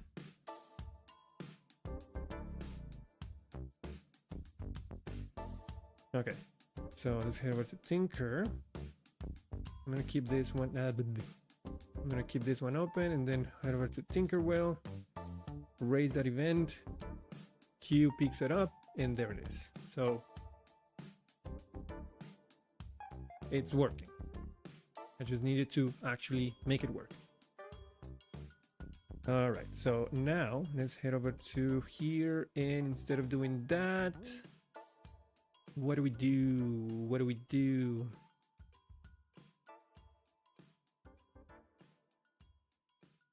Is it just calling the function enough for the thing to re-update? Let's find out. I'm just gonna leave this empty because hold on. If I go over here, that update there, that is the component refreshing, because I called the method on the backend using Livewire, which means that, oh, there's the auth to pusher, that's fine. Which means that if I just leave an empty function definition, see, that's another update. Let's see if this one works. I'm gonna go back to Tinkerwell and run that again. Is there another update? There is an update, but the damn thing, the computed property is not playing well. See, there was an update there.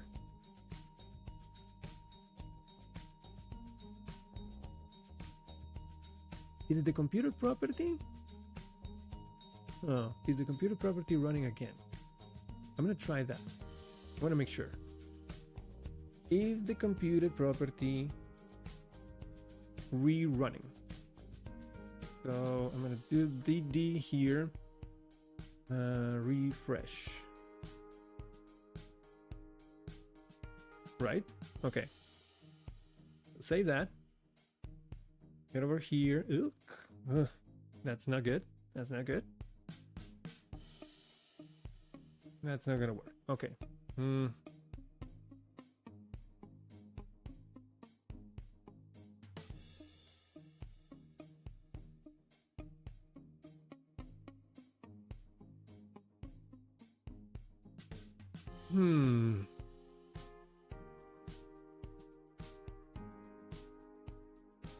Let's try something else then.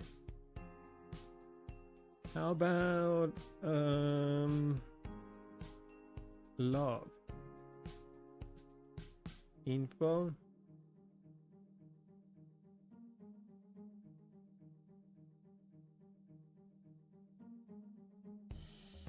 try like that, and head over here. Maybe, yeah, you shut up. I'm gonna need another terminal. You go right there, and oh, not that. Another one. Put it down here, and I'm gonna use cd herd TTS panel and PHP artisan pale. Is it pale? Yeah, pale. Wait. Works when you type it correctly. There.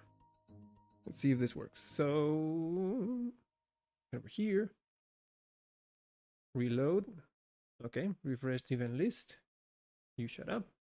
That happens again because I clicked the button and therefore refresh the entire component. And now let's try racing that event again. Job ticket. Oh yeah, it refreshed.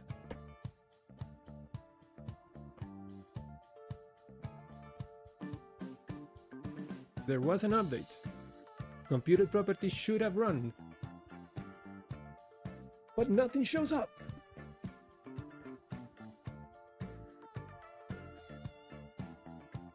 Why? As in, why?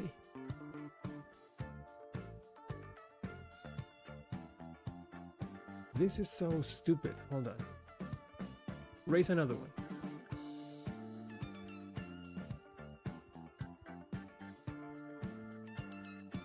Oh, you mother... You know what's happening? Do you know what's happening? Watch. I'm gonna refresh another time. There will be 2 messages. The page, the client page, it's refreshing faster than I'm putting records in the database. So the record goes in the database after there is an update in the client. Because if I raise the second event, it's going to refresh again, and then the first one, the past one, is going to show up. How in the what?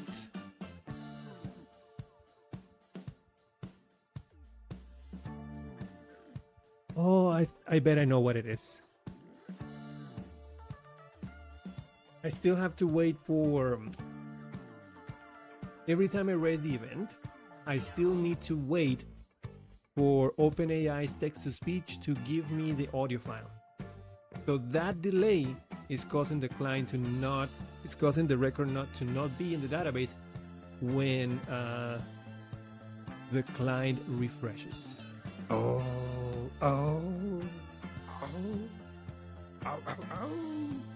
Ooh. So that means... What does that mean? I'm gonna need another event. I'm going to have to not use the Twitch event for the client, but rather an event that dispatches when the record is actually saved. That's what I need.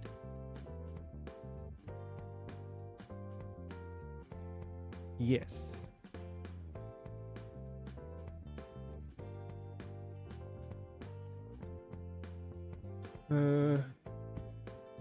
So yeah, because we have the Twitch event.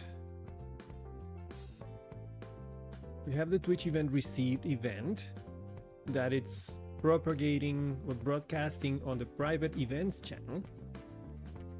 So as soon as I raise that event, and that is happening on where? Twitch controller?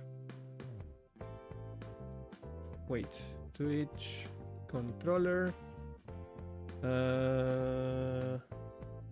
Where's the dispatch event?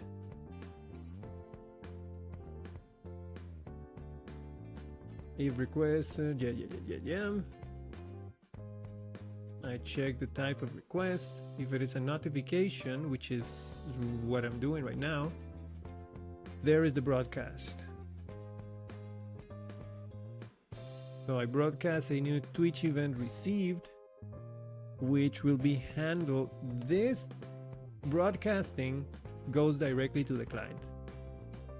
So that's when the client says, oh, there is an event, let me refresh.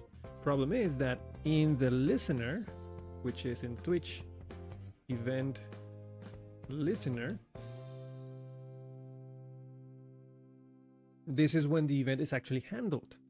And before it's even reaching the database, I am making a call to OpenAI to get the audio file. And then I'm making even another request to Twitch to get the user information, the nickname, and the avatar. And then, until that, Until all of that is done, I create the record in the database. Ah, that's so dumb.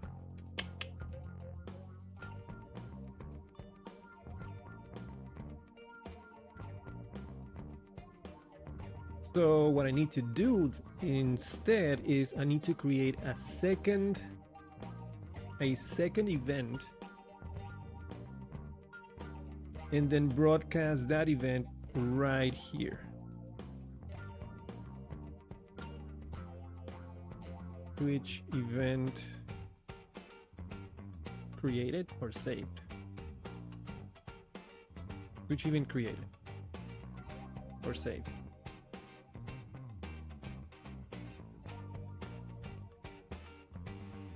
Or created. God damn it, stop fiddling with the name.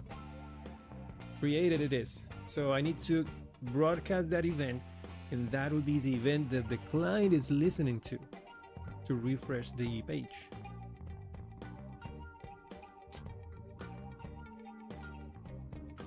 Yeah, let's create that. What the crap? Why are there... Oh, I created 3.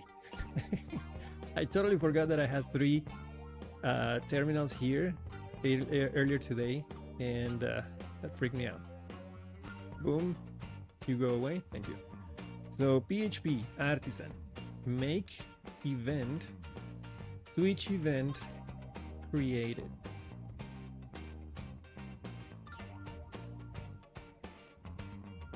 Yes, created. Stop messing with the name. Created. That's it. All right, now that we have that event, I can go to each event created. .php, to line 12 at the end, and then implements. Whoa, implements.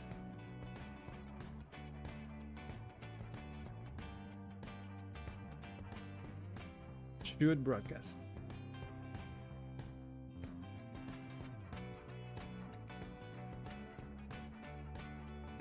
I kind of paused for a second thinking, can I maybe skip the queue on this one? But no, we have the queue for a reason. We could skip the queue by saying should broadcast now instead.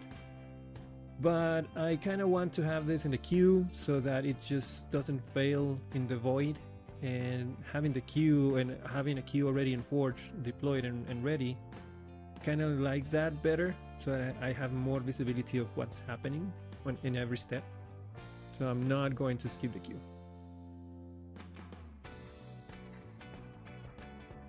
Then down here, let me open the other one, Twitch event received, and basically just copy this.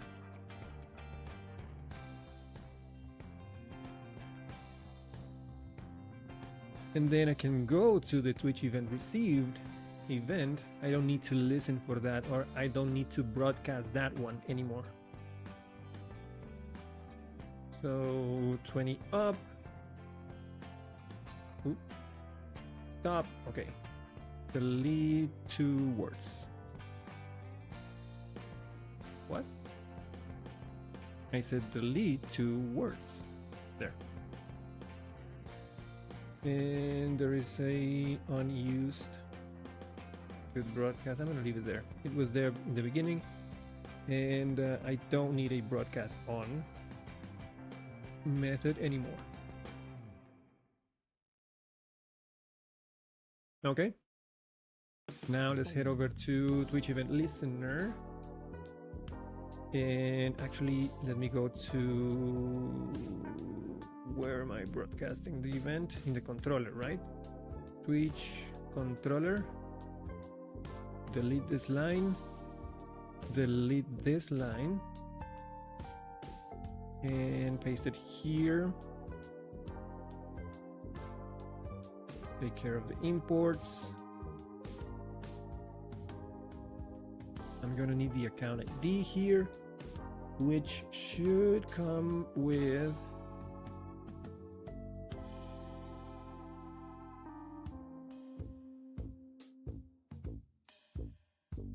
I am using that, right? Yeah, event account ID. Yes. So wait, no, that's the event. No, yeah, that's fine.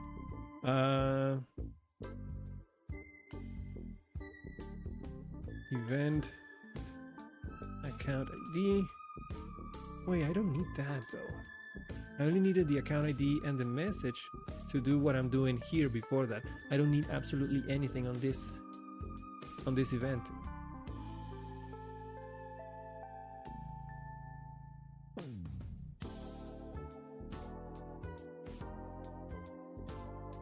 It's not that class. I need to broadcast Twitch event created like that. I like the parentheses though. I think I can do it without them. Yeah, let's do it without them. So yeah, I'm now broadcasting that event once the record is actually in the database. That's when the client has to say, oh, there is a new event. Let me refresh and see it. And that should work. Now I need to go to the client and listen for the right event. So let's go to show Twitch events. And where did I put it? Over here. And instead of Twitch event received is Twitch event created. And let's change this to as well. Twitch event created. And we need to change the method to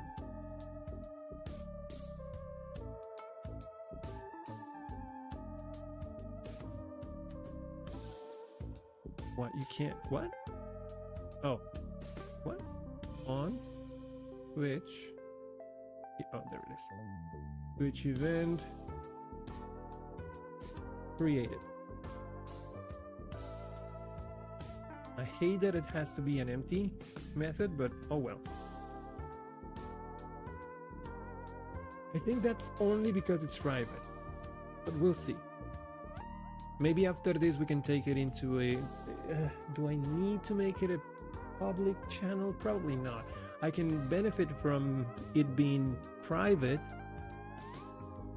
by actually adding the account ID to the event name and then comparing that to the currently logged in user's Twitch account ID, just for extra protection.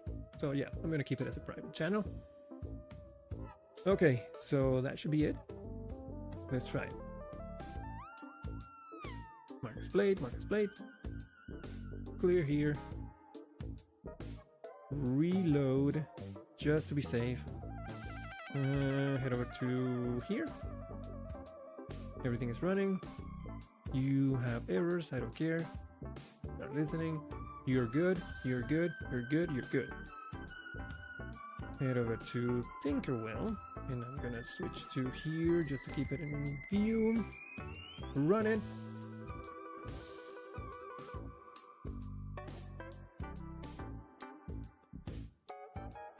Something's not right.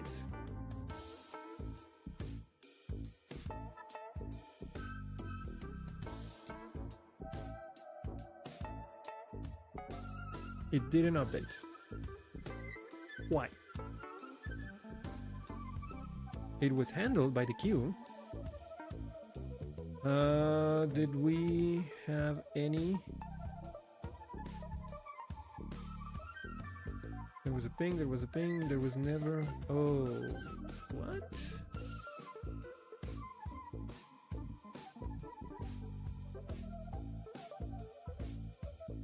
Come on, dude. Why you do me like this? Message handled, message received.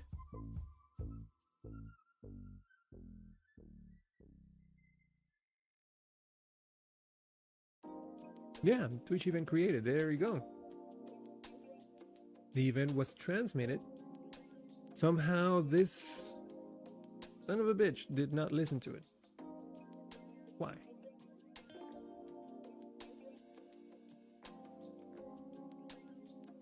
Oh my god.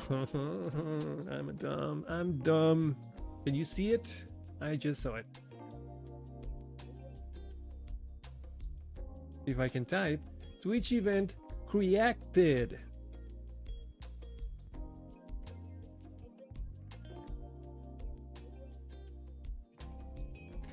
Oh my god. Oh my god. Okay. Run it again. Yeah. Okay. That was the last update. I'm going to clear this one. There you go. And head over to Tinkerwell. Run. Show me the update. Boom!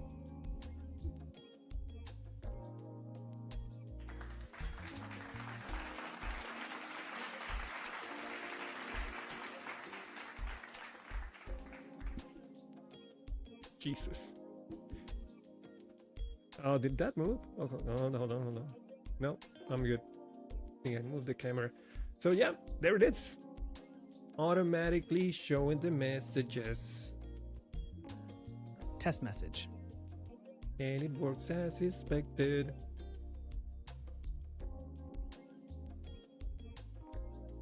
Cool. Reverb. Reverb, baby! Alright. Is anyone in chat? Someone wants to speak to me? Is anyone in chat? Anybody want to... No, never mind. This is not live. I apologize. This is not live. I keep forgetting. I mean, I am live, but the change is not... It's just local. That's what I mean.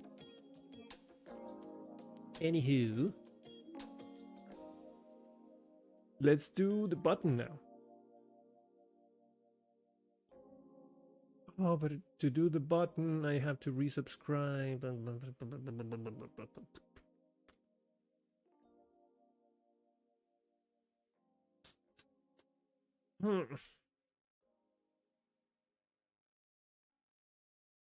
All right, I'll do it manually this time.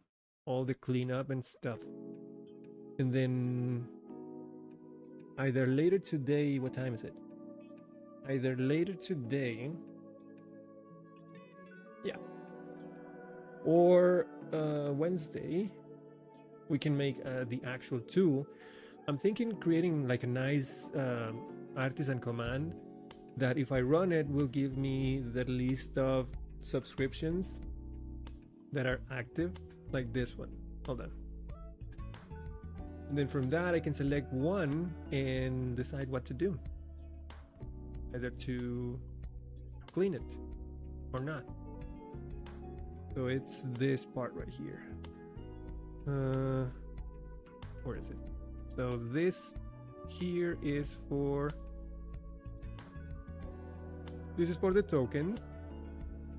I need a client application token. That will give it to me. And then I get an access token, and then I can do this request right here. And that will give me all of the active subscriptions on my account. Anything else? Nope. Okay, so if I run this, there is a data array, and I have two exactly, and the two of them are enabled. One of them is for, where is the transport? Here. One of them is the live one that is running currently on my website, and the other one is just a fake one that I used down in the client. This is a herd or an expose random link, and I could probably clear that one and then use expose. That's so...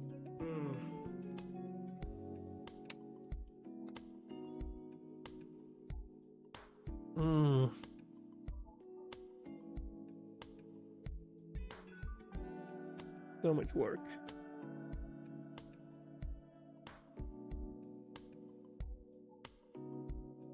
Fine, I'm gonna clear this one out.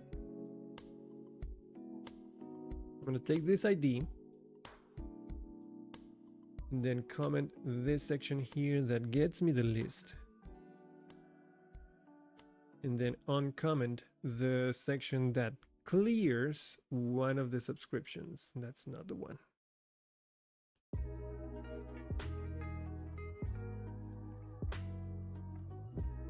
Oh, I uncommented the wrong place. This is the token. This is the list. Okay, comment that out. You see why I need a command line? You see? Then down here there is the actual clear command, and I'm gonna take this ID and replace it with that one. And then I can run that. That's null, that's fine. Recomment this. And uncomment this again. Now the list should have only one item, which is the live one. That's fine. Okay. Next step is I need to clear or update the account in the database, and for that I have another line of code. Where are you? Here. So right now there is only one record in the database, and I know this. So I just need to find the first one and update the status of that connection on the Twitch account to not connected. Right now it's enabled. I'm going to switch it to not connected, and that will allow me to click the button in the profile section.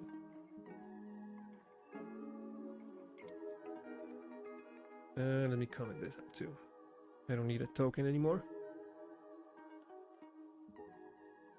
Run that. Then let's verify that with this line here.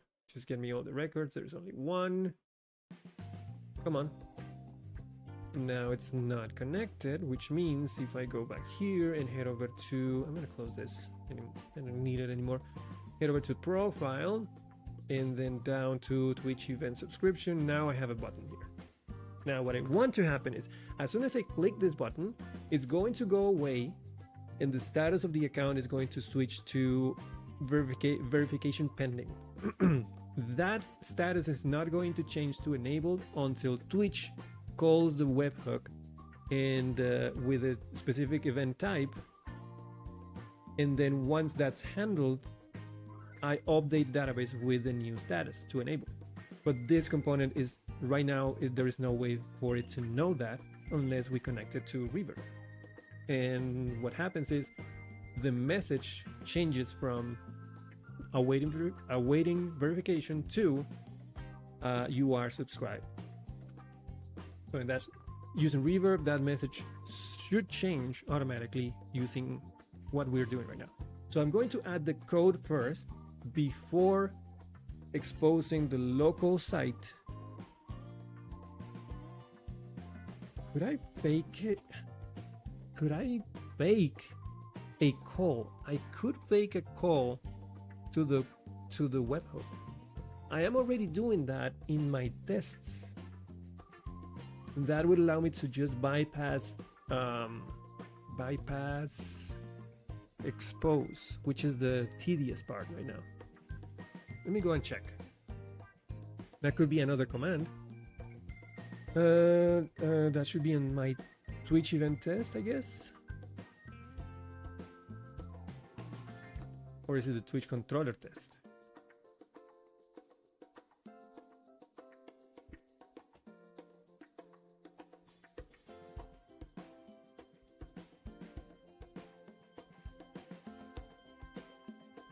There it is. Handles the webhook callback verification request.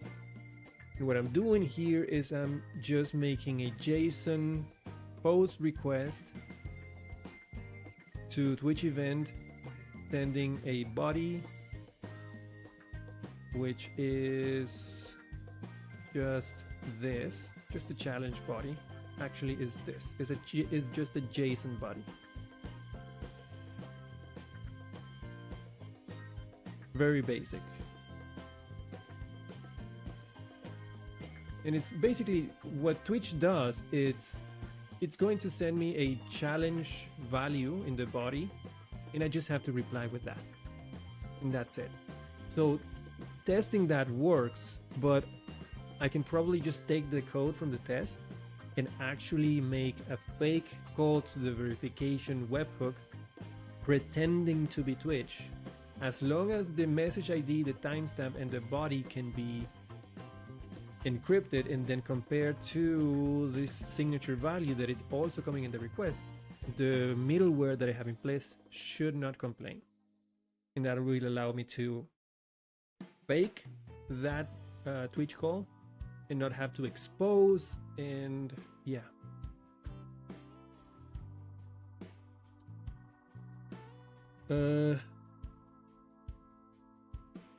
So what I could do is change the value in the database to verification pending and just test that process, changing from verification pending to enabled, because I know that the other one works right now. It's just the last step is the one that has to be made with her. Yeah, let's do that. What was the value? What is the value? I have it in the code. Don't be stupid. Let's go to Twitch event subscription form. This is the value. So I'm gonna take that, view inside there. Oh, no.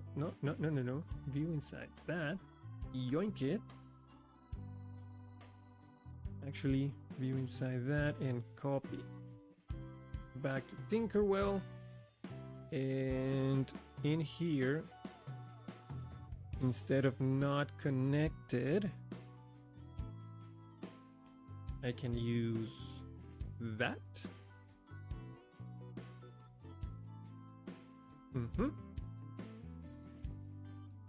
Run it, and then I go back here and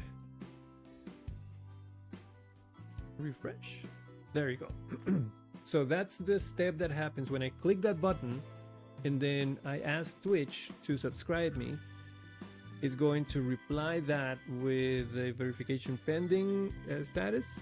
I set that to the database and then we stay here.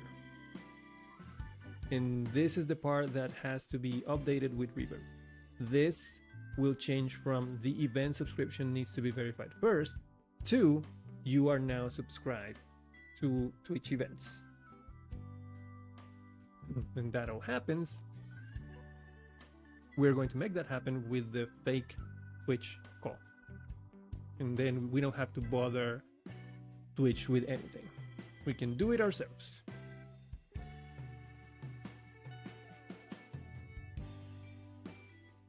Now, do I do it in... Yeah, let's do it in Tinkerwell. I already have a bunch of snippets. Next session, I promise, we're going to take all of these code snippets that I have here and turn them into tools that I can use in the command line. So basically, a bunch of artisan commands. Sorry. So I guess what I can do is go to the test again. Twitch controller test. And let's start with the setup.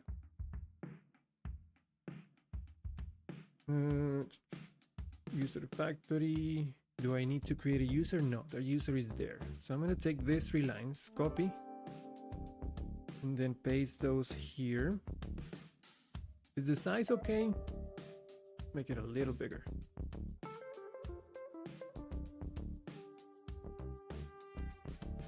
There. So we have, instead of this, let's just use this. Like that. So we have a message ID. I forget that there is no Vim motions here. We have a message ID, a timestamp, and a challenge body. Then we need the user, so we're gonna have to get that.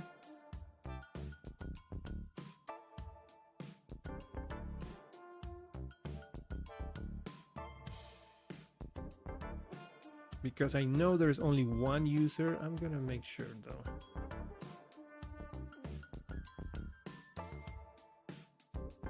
Find one, and then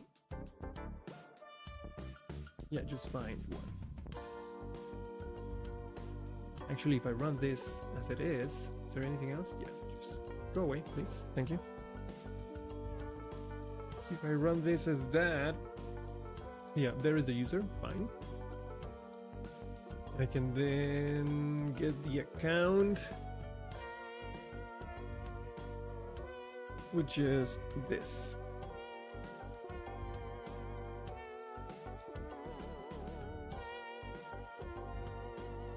There's a relationship which should give me the Twitch account.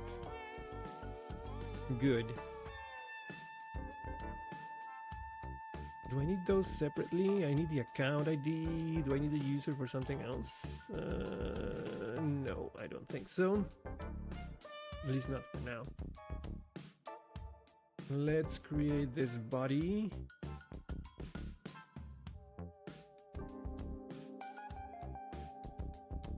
I don't need to set the Twitch webhook secret that is already in the configuration files, so I'm going to copy this.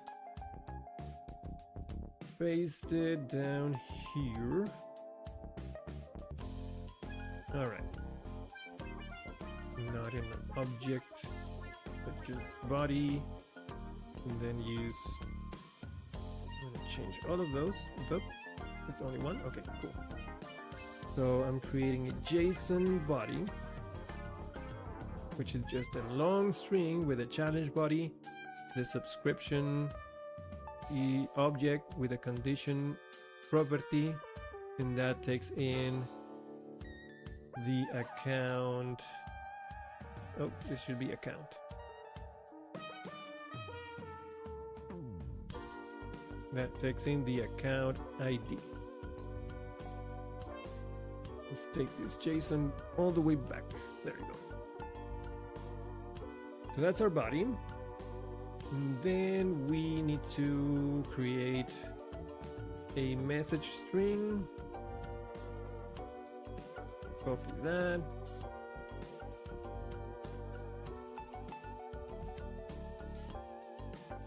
I never checked for ads. Did we just skip it?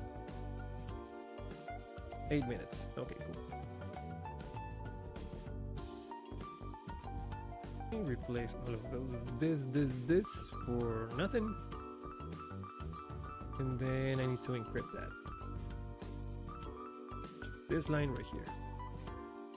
Ooh, what did I do? What did I do? Oh, stop it, please. There. Yoink. That. Nope. Not what I wanted. Copy and paste.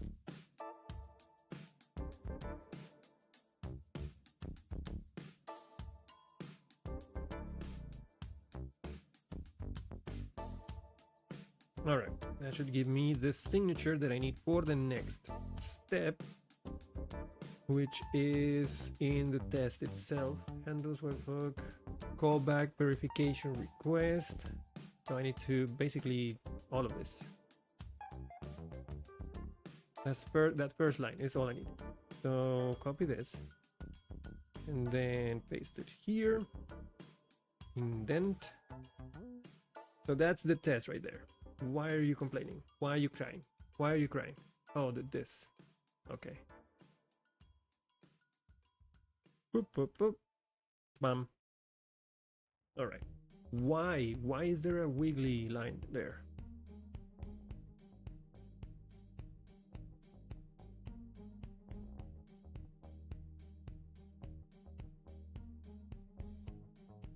Function JSON not found. What do you mean? Oh, I have to import it. It's from pest? Ooh. Gosh darn it.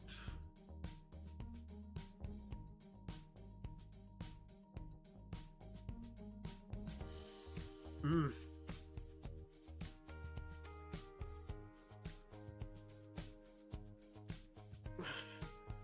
Okay, that puts that is a problem. That is a problem.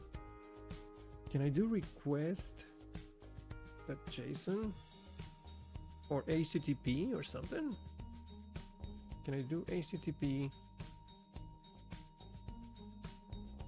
JSON or God damn?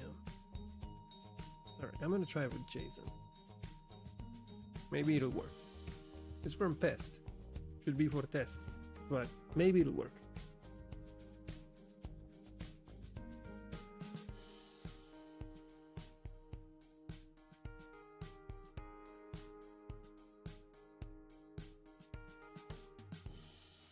How do I know if it works?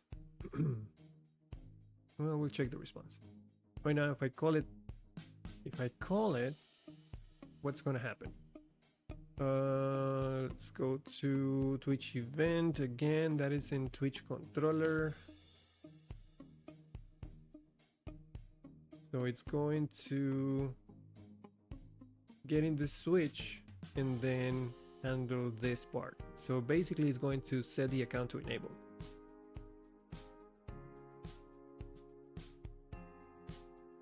All right, maybe it'll work, maybe it won't. Let's try it. Ah.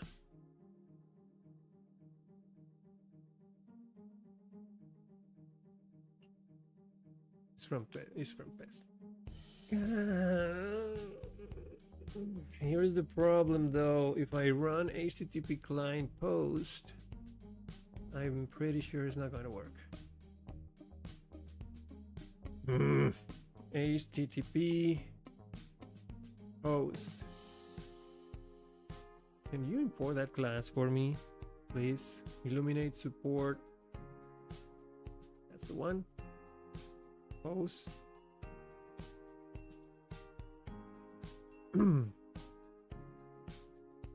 URL in data. No, URL data in headers.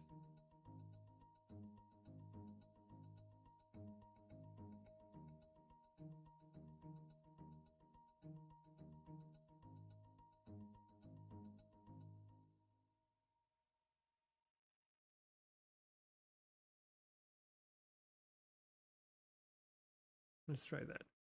So I need all of this too to not be here, but instead be here. And then with headers, it's going to have that array.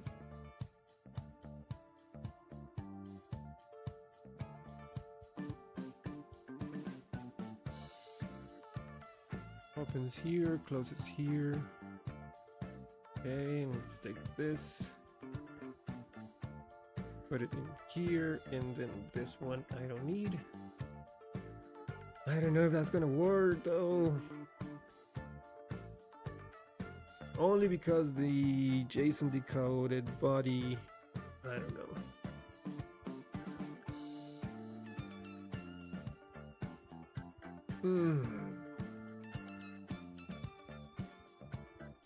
Let's try. Okay. Run that.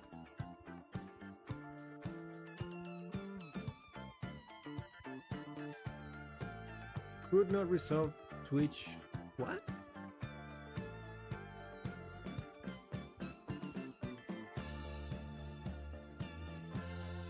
Could not resolve host Twitch. What? Do I have to give you the whole? Okay. HTTPS / TTS panel dot test Twitch event. That better? Probably.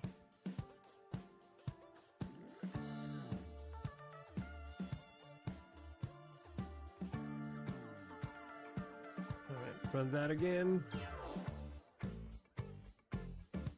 What do you mean there is no function with headers in the response?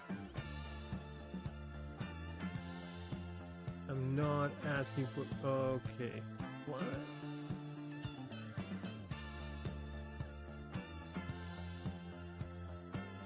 Dude, you're being weird.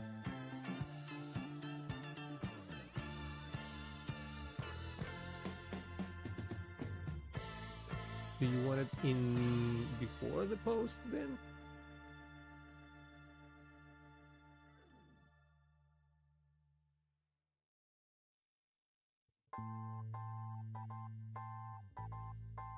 How about that?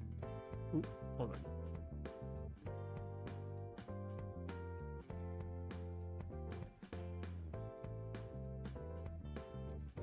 Okay, we got a response unauthorized. I knew it. I knew it, and it's because of the middleware. The middleware doesn't like HTTP with headers.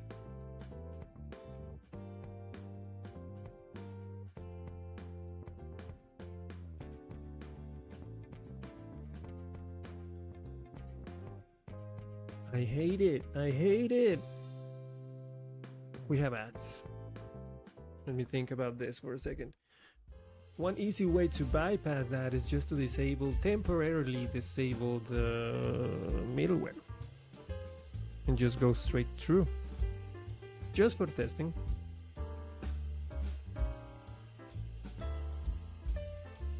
Yeah, I'm gonna do that. I know everything else works. I just want to test the event, making sure that I get through, update the user, and then we'll go from there. Yeah. Oh boy.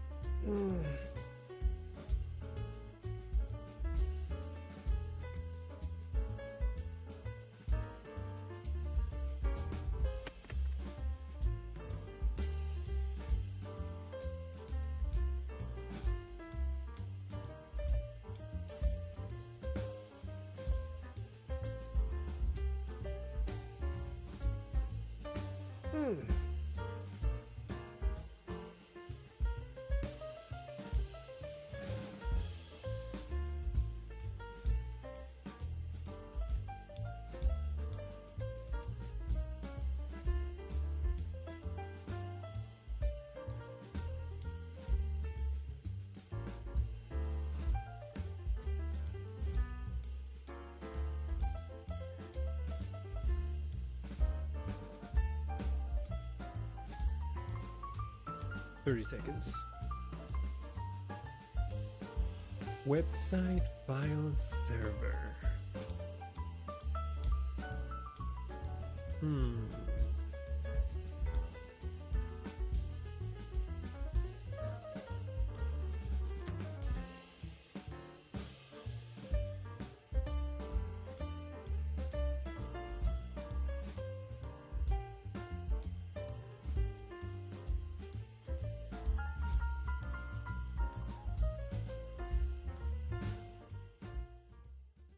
Hey, we're back.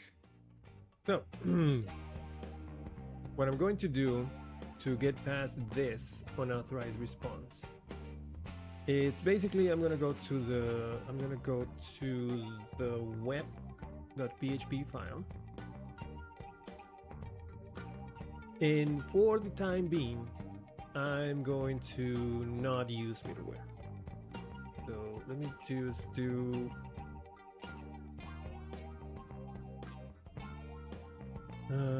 delete towards that. I can undo that pretty easily. So now, and this is just for testing, you can go back here, run that again, and now I have a response okay. And if I check the user, I'm gonna take all of that off.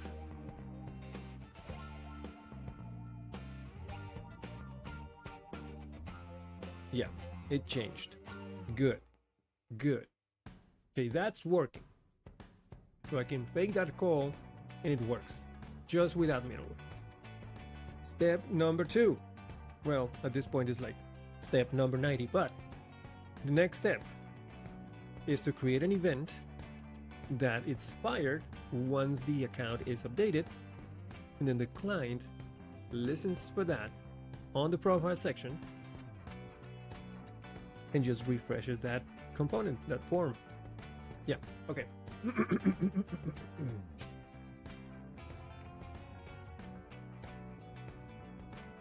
Alright, let's take that back.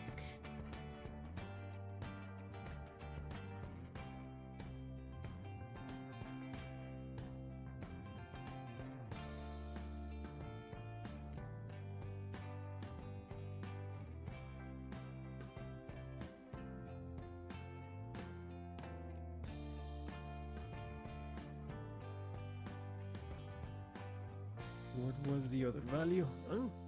Which controller?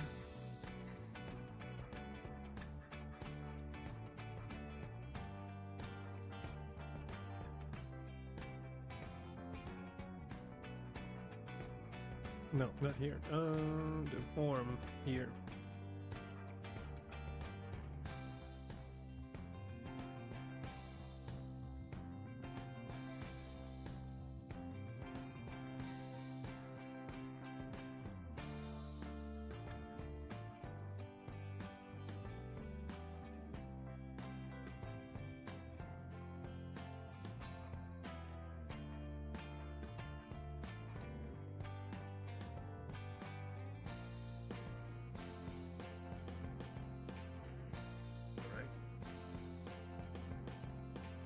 Alright, I'm gonna leave that there.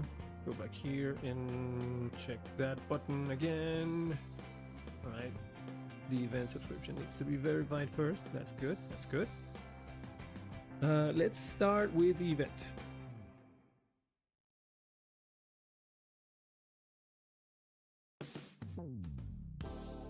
Make a new event.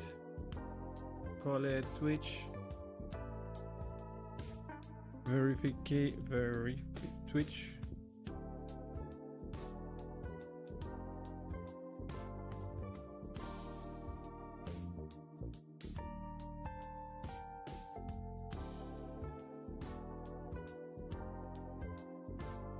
No, Twitch subscription.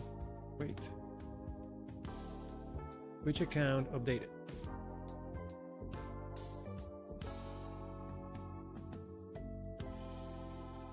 Which account subscription updated?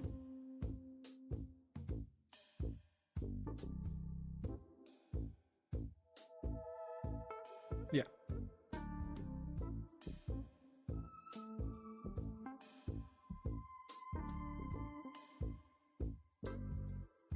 Again, all we have to do is implement good broadcast.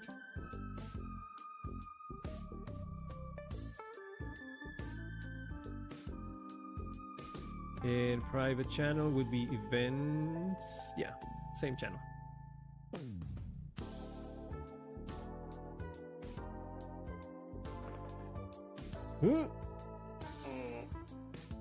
Wait, no. Can't be listening to the same channel. Because if I do, there might be another event coming in on that channel. But that's from the events section, not the verification. Yeah, it's gotta be a different channel. Hold on. Subscription. Accounts. Account.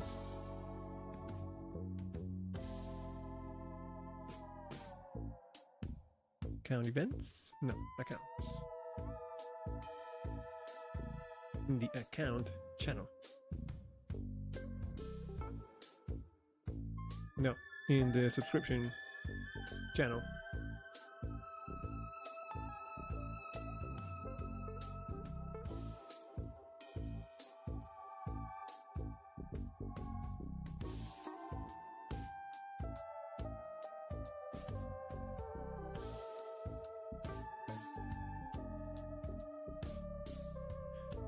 We're gonna have to change this code probably. Once it's working, we're gonna have to rework it. I do want to add the account ID on this one. I definitely do.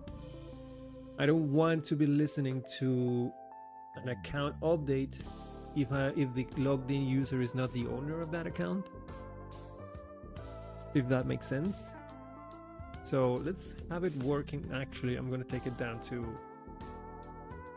take it back to accounts.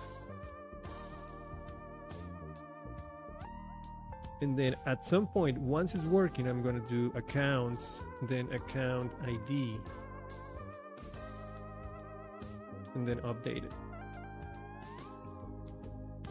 Right? And then I'm going to use that account ID that is going to be passed through in the event, and then authorize that, authorize the client listening to that channel using the account ID. Okay, sure. But first, let's make it work.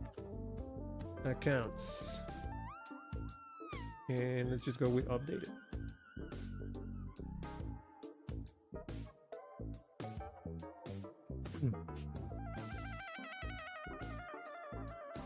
Okay, now. So let's find a place to broadcast this, which would be in Twitch controller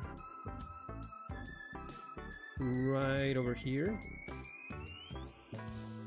Let's say broadcast, new Twitch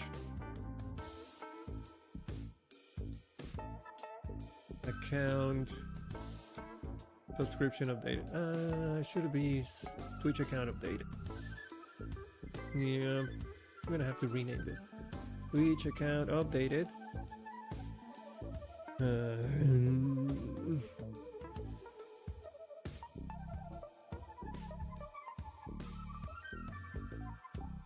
Rename you.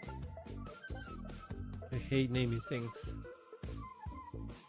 Twitch account updated and class name. Twitch account updated.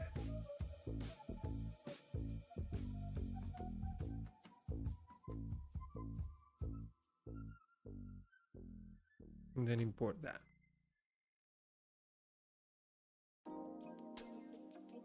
Delete you. Twitch account updated. There you go. That should be good. So broadcast new, Twitch account updated. Nothing passed in yet. But once it's working, what I'm going to do is pass the Twitch account ID in here, or account ID. Like that. Not yet. Not yet. All right, so we broadcast this. Now we have to listen to it. So we go to Twitch event subscription form here.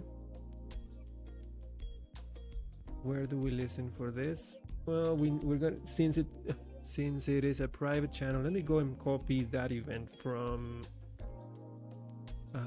show Twitch events. Save some time. I'm gonna need this, yoink.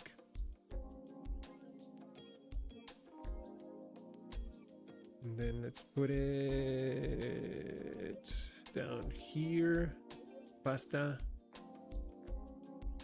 and change the channel to accounts dot updated. Ooh. Updated, there we go. And the event name as well. Twitch account updated. And the method on Twitch account updated. And then an empty method again.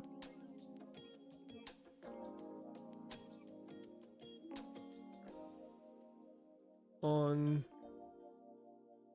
Twitch, wow. Twitch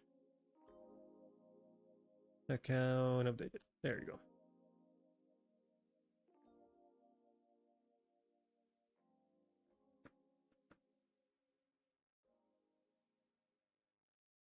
All right. Echo, private channel, account updated, Twitch account updated, on Twitch account updated, on Twitch account. So we are broadcasting the event and we are listening for that event. Okay. And that should refresh the whole thing. Got it. Now we can actually test it.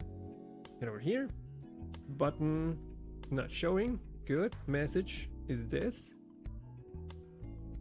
Head over to Tinkerwell. Comment this out. And uncomment all of this.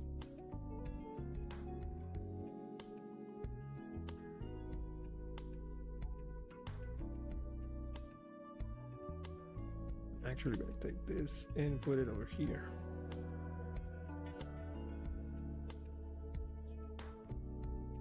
All right, as soon as I do that, this should change. Let me check the log here. Ooh, we have something, we have problems. Is that a problem? No, this is fail. I don't care about you anymore. Although, now that I'm here, I have to stop posting this on the logs. Let's find where I'm doing that. Where am I doing that?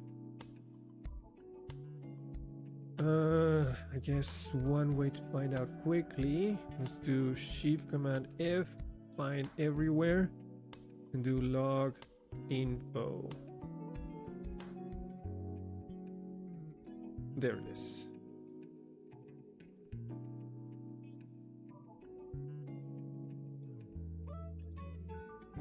You go away. Where else? Yep, you go away. And that's it. Okay. And I can close you down actually.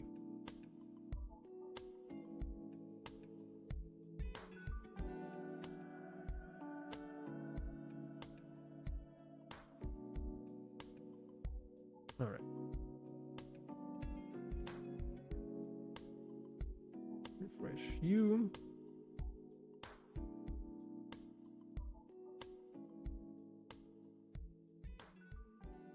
And let's run Tinkerwell now.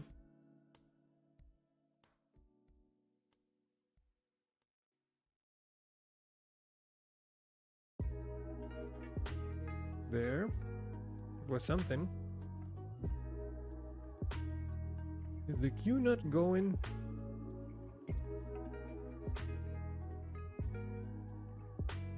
Nothing happened.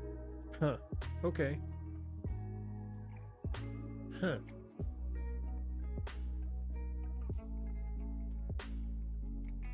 Do I need to do this? Okay. Let's start fresh. Everyone, stand down. You clear. Q listen. No. There. You start. Well, before I do that, refresh, recompile Vite. You listen to the queue.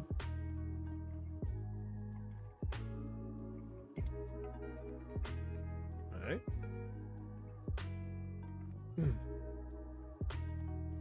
And then reverb and refresh you. Connection established. That's good. Can you subscribe to something, please? There you go. Subscribe to private channel, private events. Where am I setting this channel to?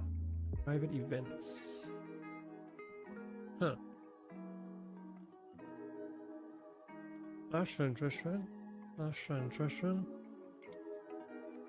What happens if I run this one again? Oh, there's a problem though. Well, yeah, it's a problem. Well, no, didn't even update the thing. What? Oh, internal server error. I didn't even I didn't even pay attention to this. What happened? Status code. What is the error?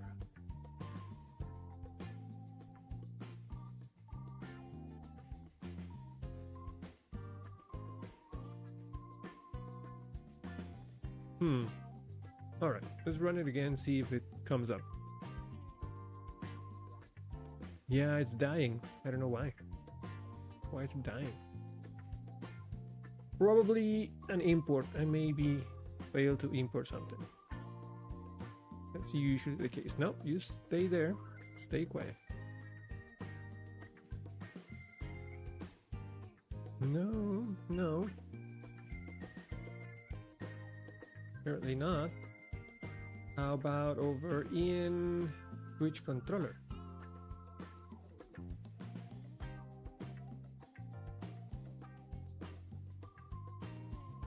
Oh yeah, or I failed to do that one. I think I don't need you. Or maybe I do? No. Twitch event received.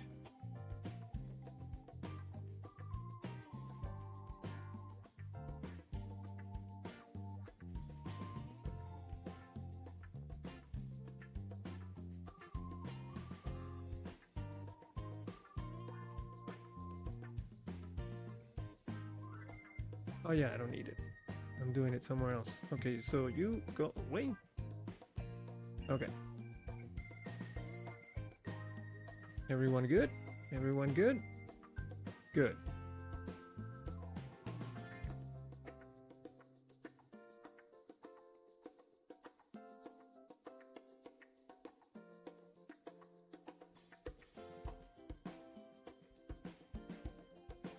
Why are you dying? Hey Harold, how you doing? Okay, to the logs, to the logs.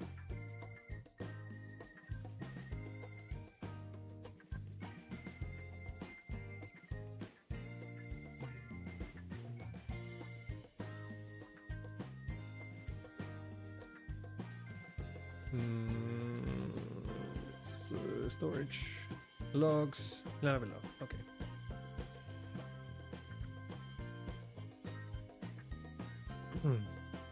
Attempt to assign property status on null.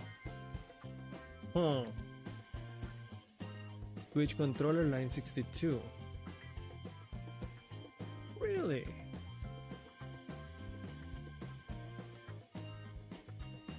Oh, right. No. Yes. Actually.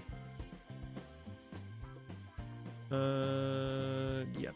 Hold on. Twitch controller line 62. Yeah. Twitch. Oh, no, wait. Twitch account where account ID equals account ID. And the account ID is coming in the broadcaster user ID. What am I? What account? Oh. I have to actually use the broadcast. The okay. Where's the condition?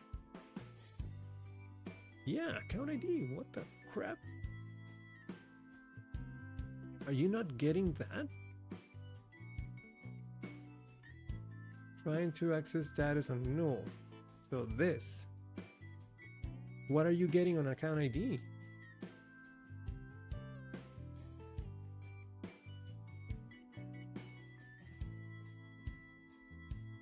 No, the bodies are wrong, probably.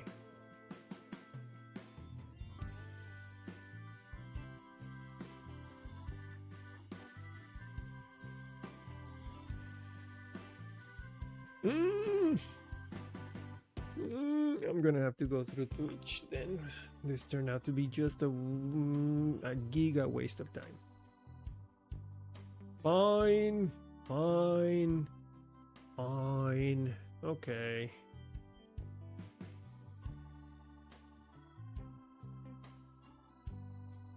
Okay.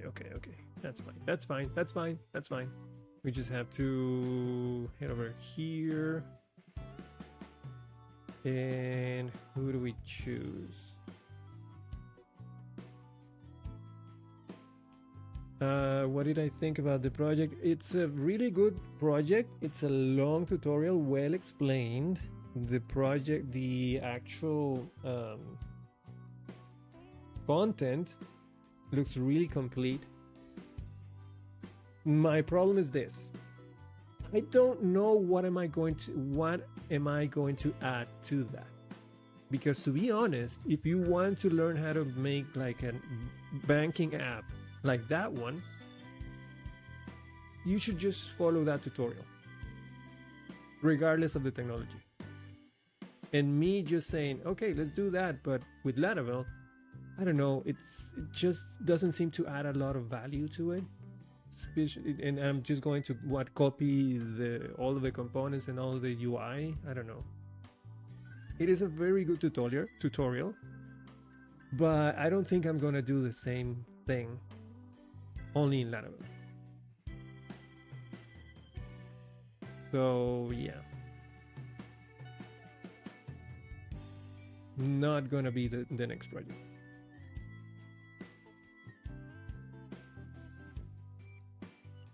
But earlier today, I purchased a domain on a whim.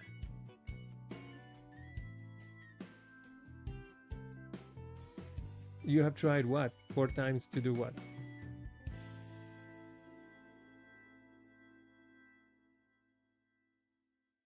So earlier today on a whim, I bought a domain called file server, just because it seemed like a good domain. So maybe we can do something with that project in Laravel. But again,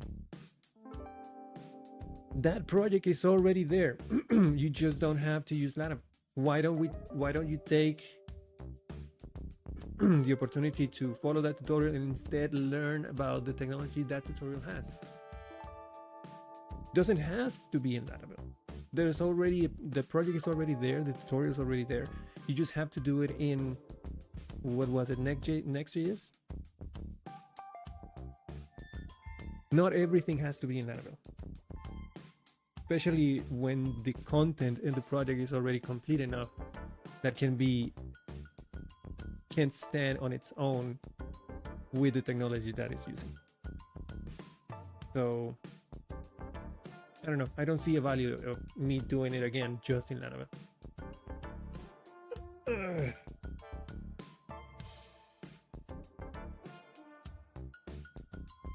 It just doesn't grab me. But that domain though, we could use it as an excuse to just make something. Think about something that someone already has done, but give it a twist maybe.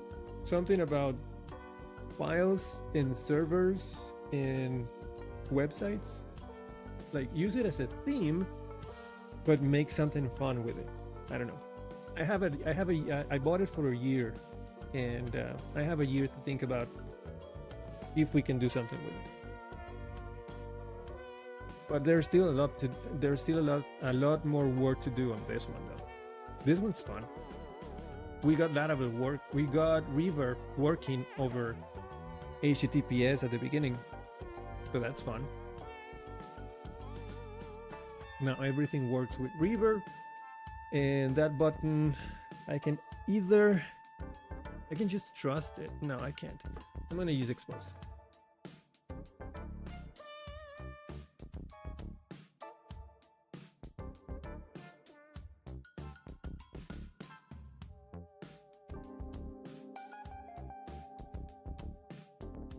Maybe not find, but just think of. Doesn't have to be something that is already out there in another technology. I mean, I haven't seen any other TTSQ panels in any other technology. Or maybe there are, but I haven't seen them. So it's not about finding a project that is already created in something else and then funnel it and cram it into Laravel. I don't think that's fun. I mean, if your objective is to learn Laravel, maybe, and I bet even if you tried it 4 times, you are still learning. Even if you're failing on that specific project, you're still learning. So it's still a win.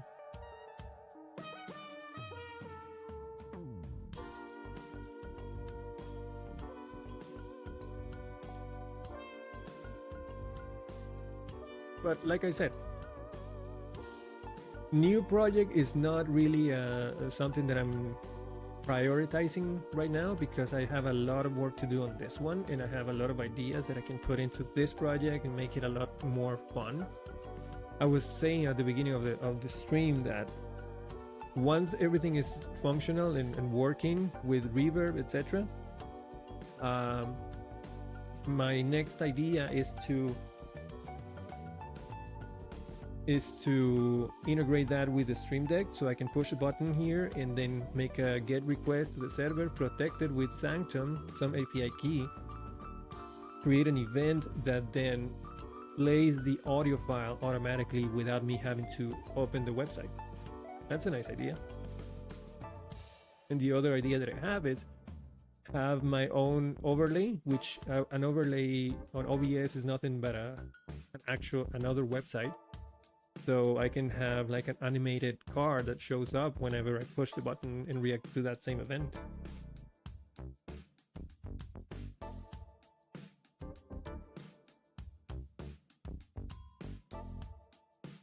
Yeah, I understand that it's not just copy and pasting. That particular project does not calls me, you know? It's not like, oh yeah, that's fun. I don't know. I just don't see it. Maybe you do, but I don't think it'll be fun. And that's more what I'm looking for, like having fun on stream with you guys. Which is what I'm having right now, even though sometimes it's a little frustrating, but yeah.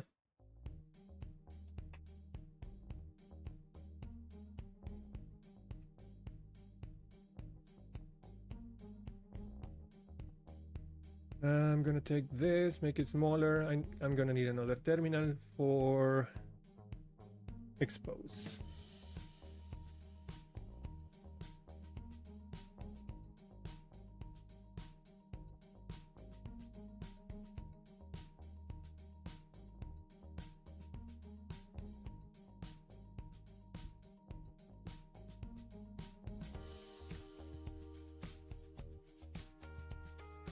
Oh, wait a second. Is the account did the account change in any way, shape or form?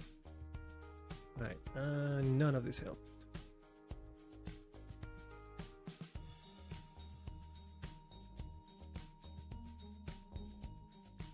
No, still in verification pending, which is good. Actually, I'm gonna have to turn that into not enabled now.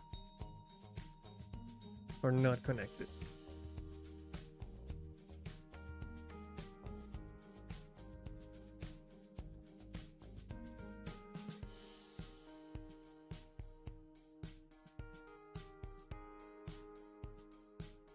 Okay.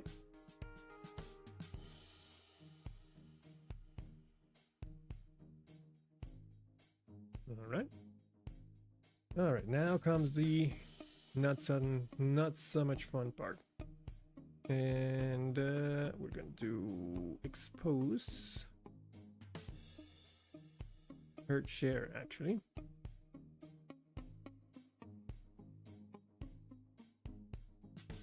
All right, take the HTTPS because we need that. Copy. Get over to .env and change that here.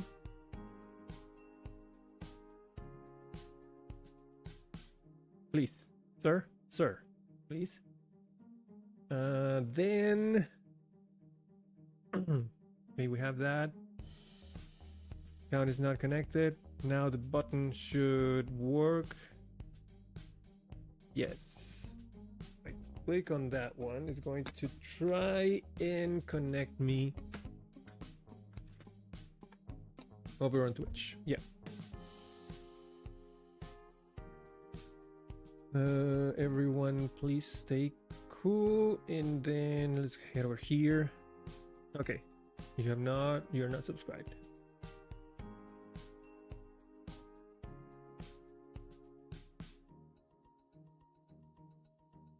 That's not gonna work with me, buddy.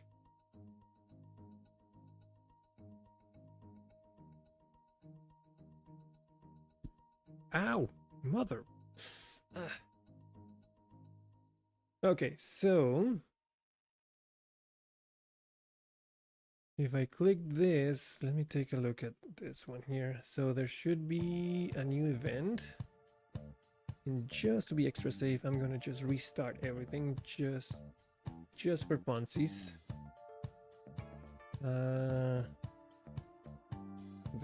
There. Connection established.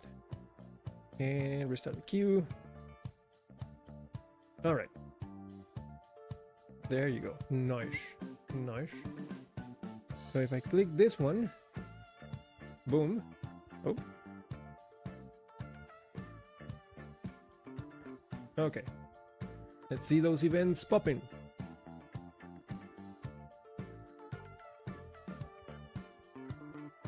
No?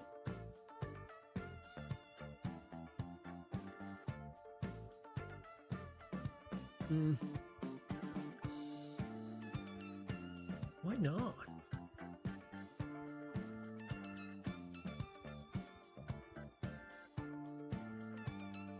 What else did I need? There was not a callback. Why was there not a callback? Why didn't Twitch call me back?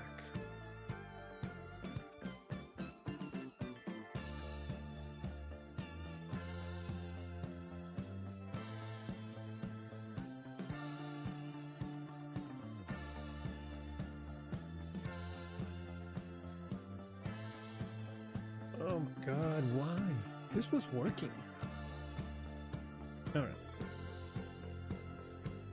Oh, something else I forgot to do. I need the middleware back. There.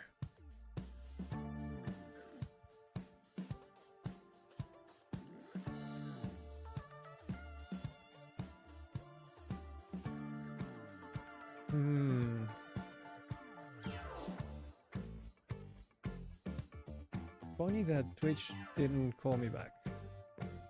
Don't like that.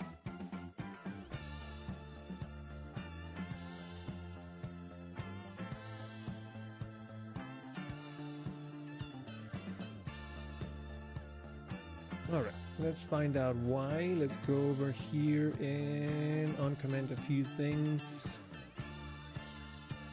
Access token, yeah. And then the list of subscriptions there.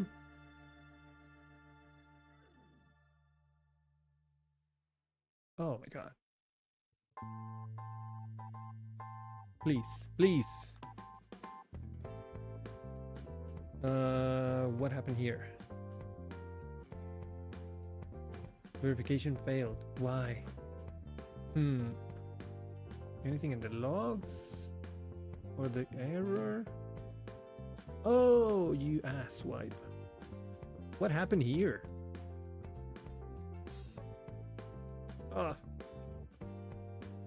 How did I not see that? What?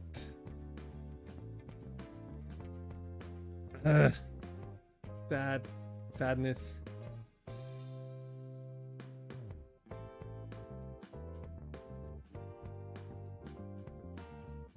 Yeah, I'm still gonna do it. Not gonna do it.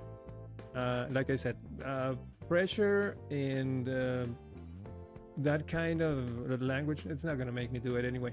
So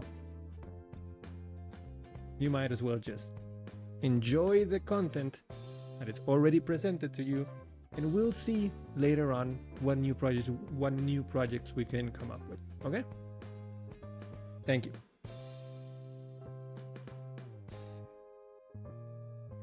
Okay, so now that the URL is good,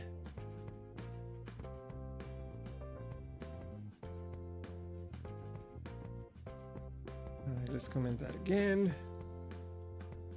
And U2.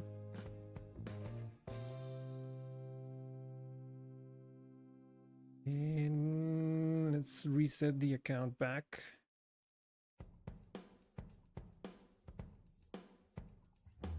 With this. Not connected.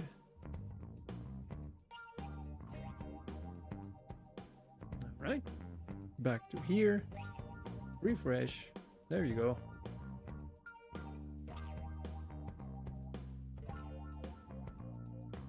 And subscribe.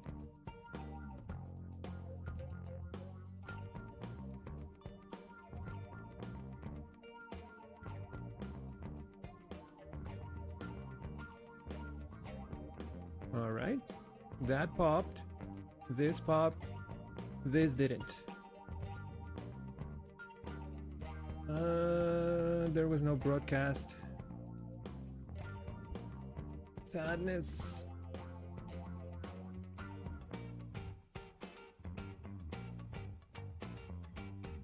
Which you can eventually. So this popped and this too. Why didn't you listen to it?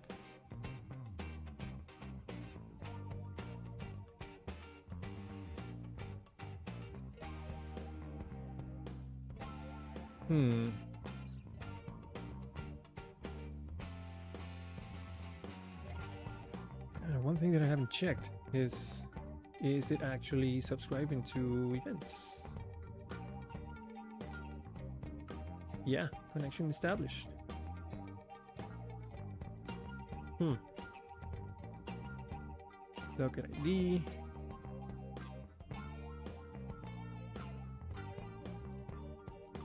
It's interesting.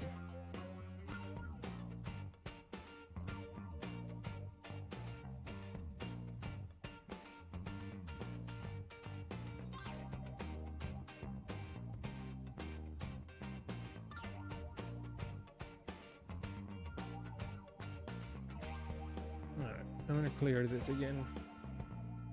Give it one more go before I just move on to something else. Maybe I can just push it live and just trust that it works. And if it doesn't, then I'll debug it more. But it's not really a priority right now. Close that. Close this. You can stay. You can stay. Recompile. Restart reverb. There you go. Oh, like this. Private events.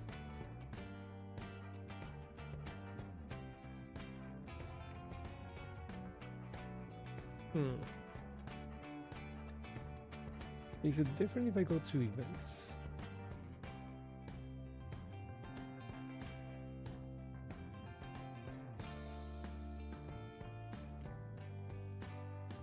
No?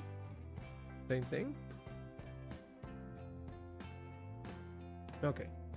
So this one, connection established, type connected.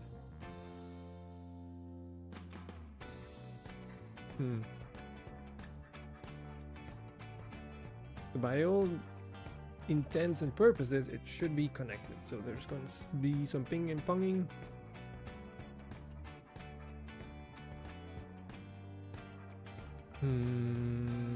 Okay.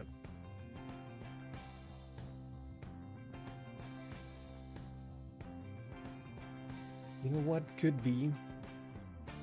The dot. But that doesn't make any sense. Anyway. I named the event with a dot and the other event... No, I named the channel with a dot. Maybe that's just screwing it over, but that doesn't make any sense.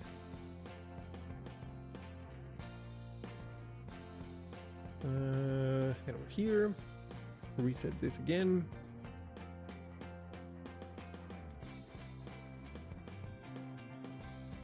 Back to the profile. Why is this showing up?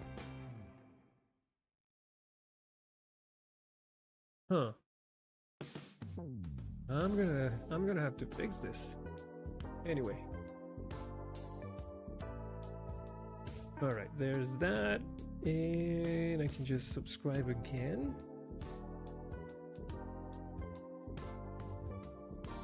Ooh, something happened. Subscription already exists. Dang it.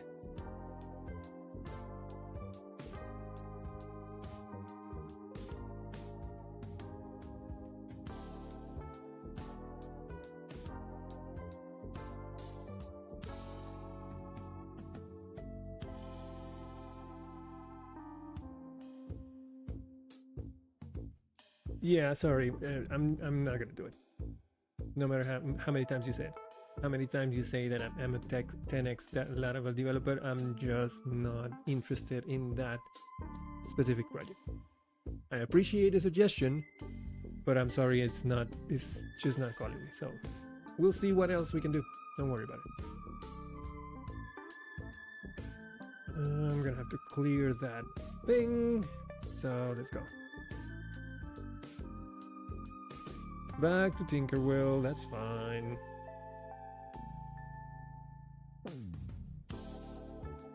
Access token.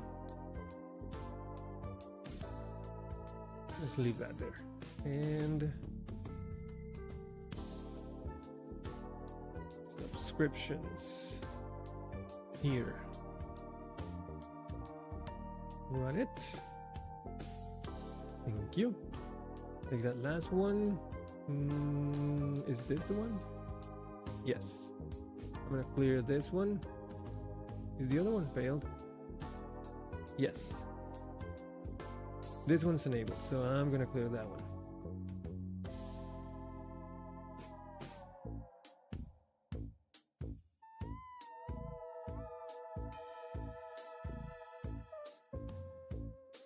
Yeah, I'm just being polite. That's it.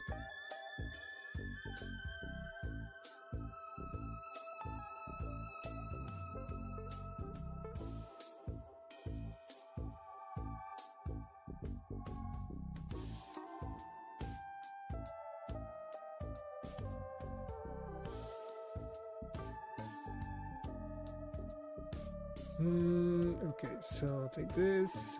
Now take this and comment that. I really need command lines for all of this. You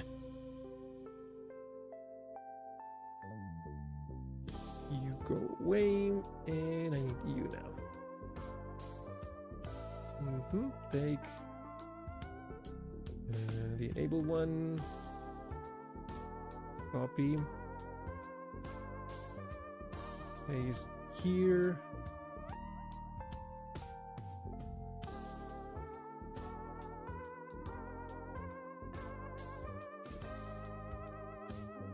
All right. Run. All right, that should work. Comment you out. Comment you in. Nope. No, that's not it. Comment you in.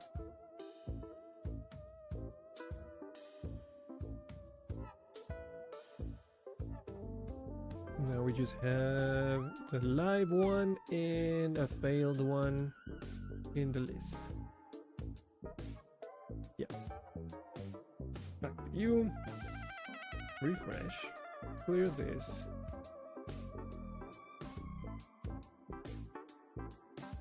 There's a post. Merging inactive connection. Da, da, da, da, da. You're good, you're good, you're good.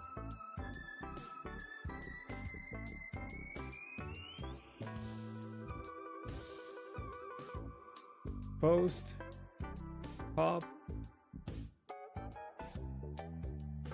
say something. Dear Lord.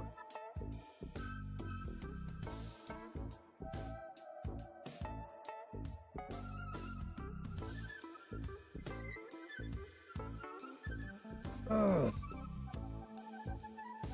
Yeah, I'm gonna have to just push this as it is and then trust. Well, quick recap from last Friday. We basically didn't have Reverb running over HTTPS, so we fixed that. We have Reverb running, and now the list of events is working with Reverb instead of a poll. So every time an event pops and we dispatch the event, that is going to be broadcasted into here, and it's going to show the new event in the list. So all of that is just with Reverb.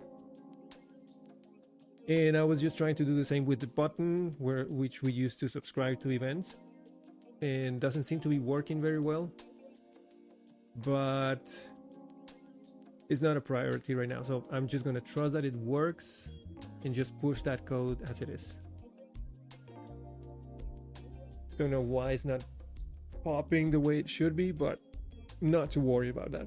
The one thing that I was worried about is making the list of events work with reverb and make it real time, and that is actually now it's actually working. So that's it. I'm gonna push all of that, and I'm happy.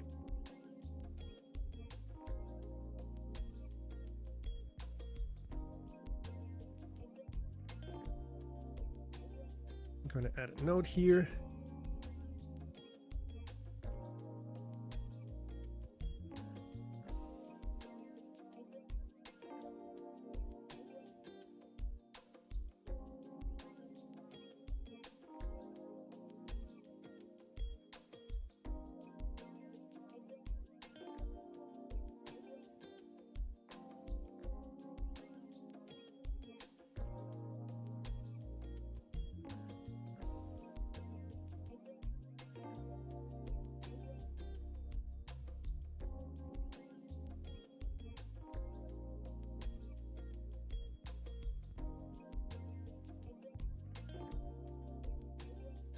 All right.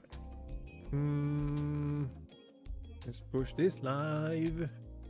Before I do that, let me change this back.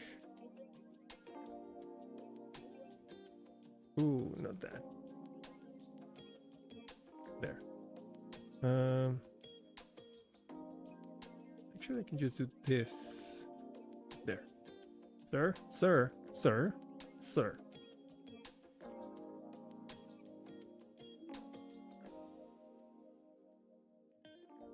Middleware is there. Okay, let's review the changes that we just made. Maybe it's too many.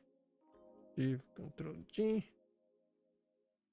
All of this.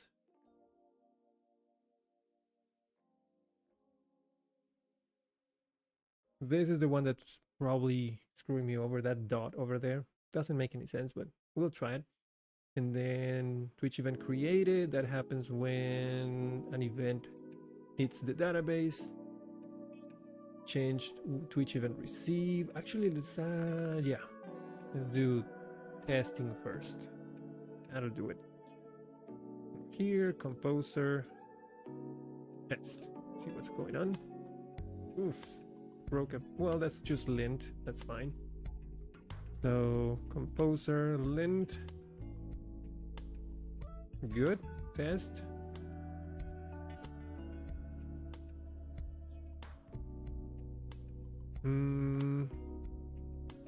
What failed here? Is that Rector? No, we're failing a test now. The expected app. Oh yeah, we changed this. Was not dispatched. Okay.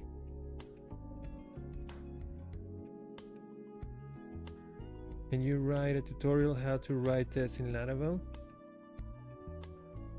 So I was talking about this at the beginning with Shane actually.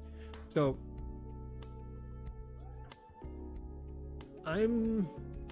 the reason I'm not producing any more tutorials on YouTube is because I found out, same thing, video, tutorial, etc.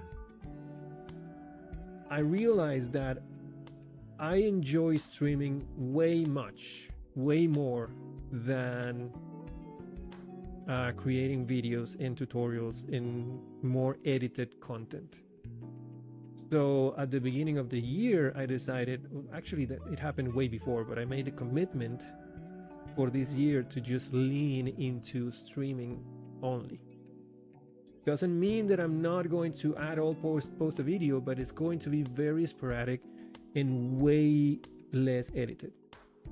Meaning that writing a video or a tutorial for writing tests in Laravel, probably not going to happen. What I'm going to do is, if some of the content that I find in the live stream fits the format of a long form video for YouTube, then I'll just take that piece of video and put it as another content in YouTube. Maybe that'll happen, maybe not. Same thing with YouTube Shorts and TikTok. I'm just gonna take snippets of the live stream, and I have a bunch. Actually, I can create more because I probably reached the limit. I'm gonna start committing to make more of those so that I can promote both Twitch and YouTube channels as well. But I'm leaning more towards the live streaming side of content instead of edited short tutorial videos. I know, but I really don't. I enjoy this more, so I'm going to do what I enjoy to do more than just forcing myself to do something that I don't enjoy just because it's more, just because of engagement or growth or whatever. I just want to do what I enjoy doing, and this is what I enjoy doing right now. So I'm glad I did. Even that was a live stream. That Stripe video was a live stream. So I can maybe do more of those, but as of now I don't have a plan to do any of that tutorial, short form, or video content. So I'm just gonna focus on keep live streaming on Twitch and YouTube 3 times a day, 3 times a week, same schedule, and just keep doing that. Same project, and if something fun comes along the way, then I'll do it, but I'm not going to force myself into find a topic and make a tutorial about that, even if it is suggested on chat or you guys have an idea for it. I'm just not gonna do it. I'm committing to live streaming because I enjoy it more that way. And I hope that's okay with you guys. Let's fix this test because I did change the event and the place that it's broadcasted. Actually, do I need that test anymore? Let me think.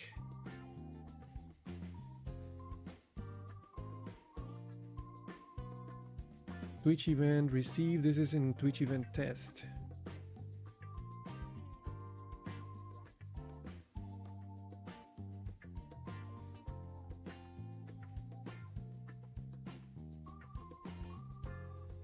It dispatches an event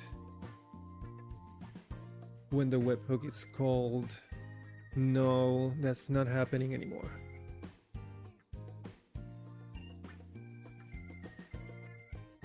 It dispatches an event when the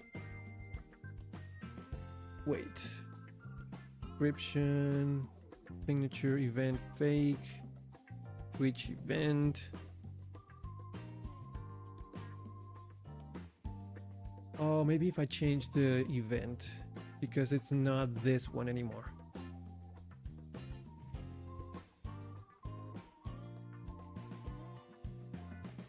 It's something good. you can it's good.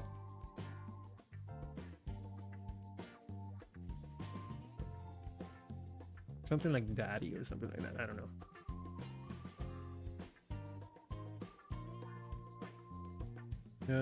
See. So I do event fake, but now it's not Twitch event received. Maybe this will work. So it's Twitch event created now.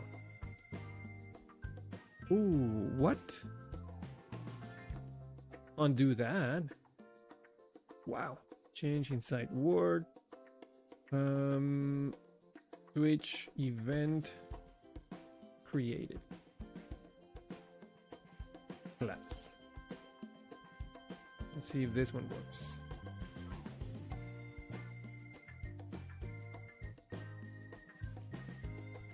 Nope. Probably because it's not dispatched then and there. Where am I dispatching that one again?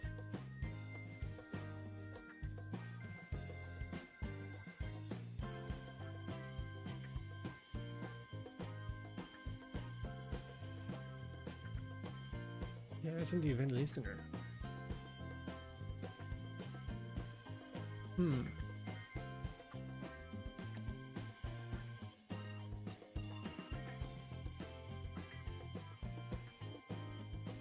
Maybe it's because it broadcasted now?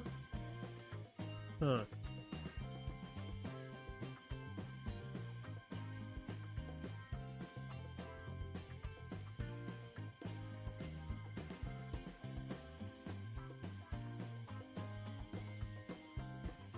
I didn't have one.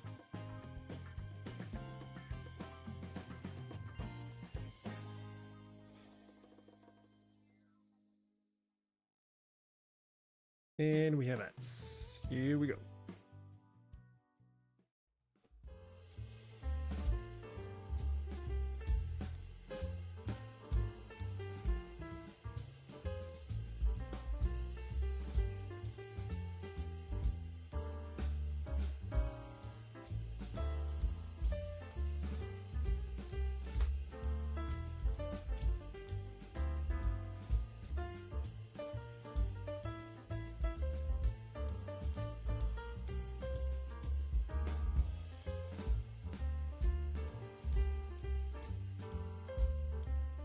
Twitch event. See if this is in the handle method.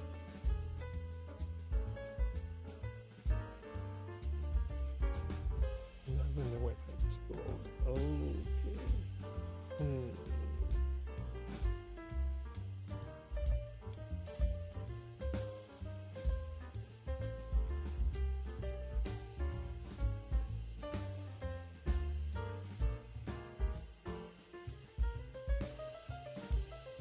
Yeah, I guess I don't need that text anymore.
All right. And we're back.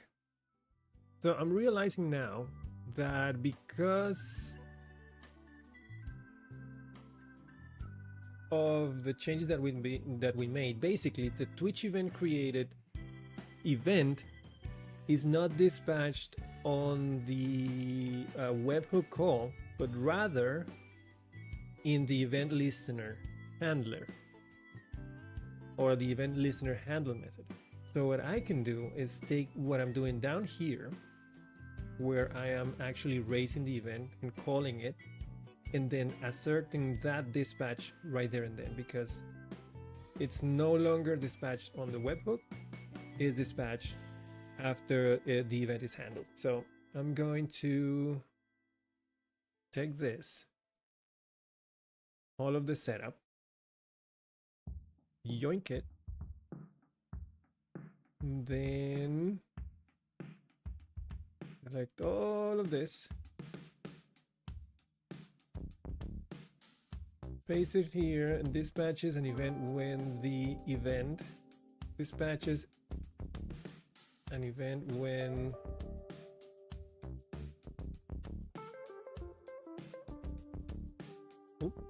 which event is handled.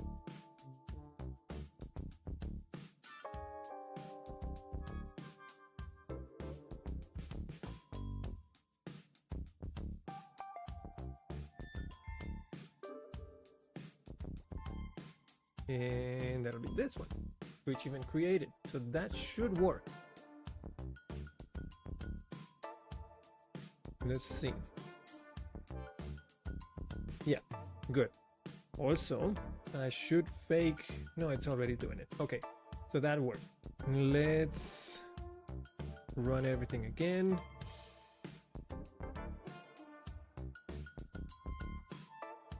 Lint.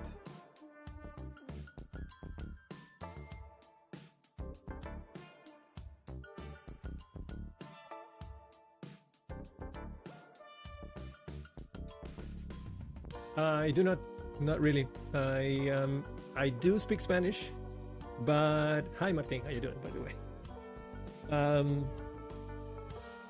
At the very beginning of my YouTube, I don't know, career. It's not a career.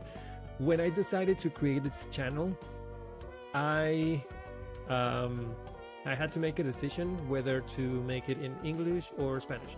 I went over to English because all of the content that I was consuming about Laravel in this subject in general was always in English. So I thought that by making also my content in English it was going to be more in the mix of everything else, kind of like getting noticed more. So that's why I committed to content in English only, and it's been 2 years.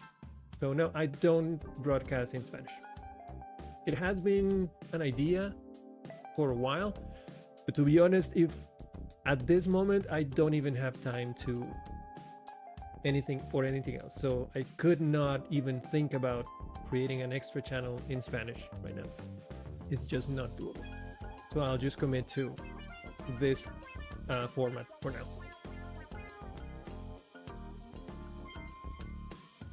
But yeah, I do speak Spanish. I'm from Costa Rica.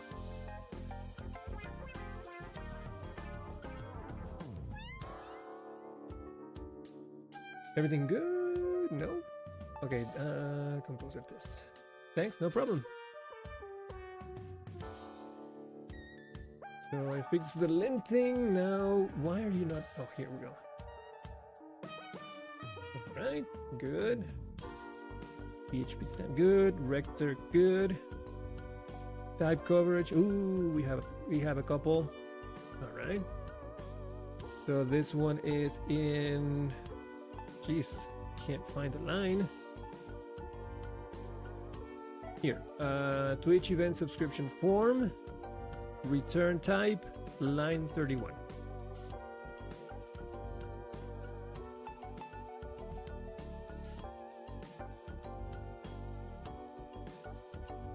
Line 31, return type.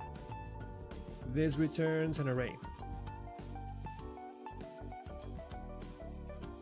Any other? Probably this one. This returns null or void. Void. Okay. What else? 31, 39. That's it. Yeah. And also same thing in show Twitch events.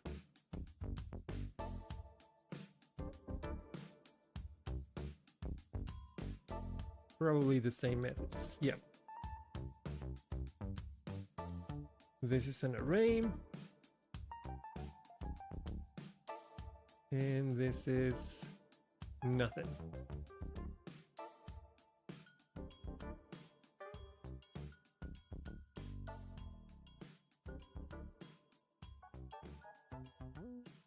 All right, try that again.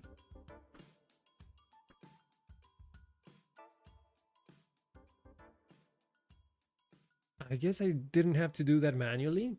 I could have done just compose a refactor. That's dumb. Okay. Maybe next time. No misspellings. Everything is good. Everything is green. Everything is fine. Let's push this baby up to the clouds. What did I do here?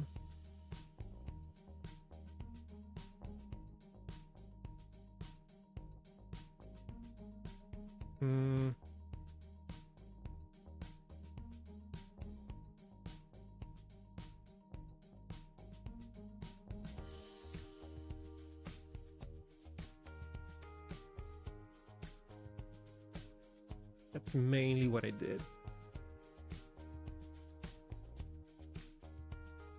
Yeah. Commit everything and push. Push.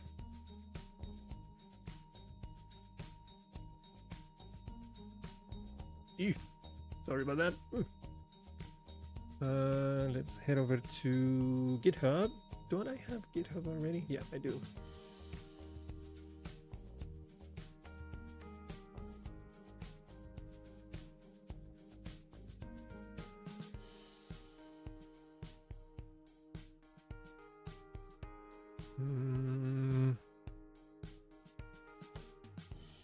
There. Pull request.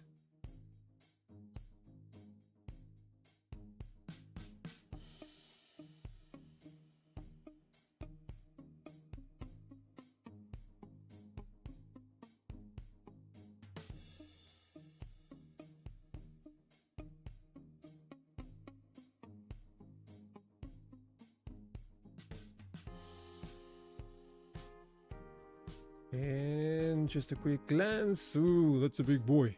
That's a big boy. Big boy change. Lots of code. Lots of code. Big boy. Alright. Pull request. Create and merge that baby. Nice. And since we're here, let's head over to Forge and deploy that baby.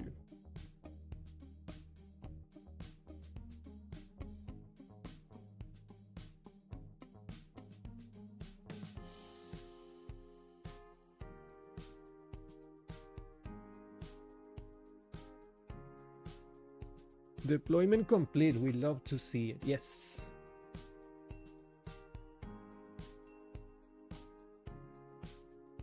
Which means let's head over to tts.me.com.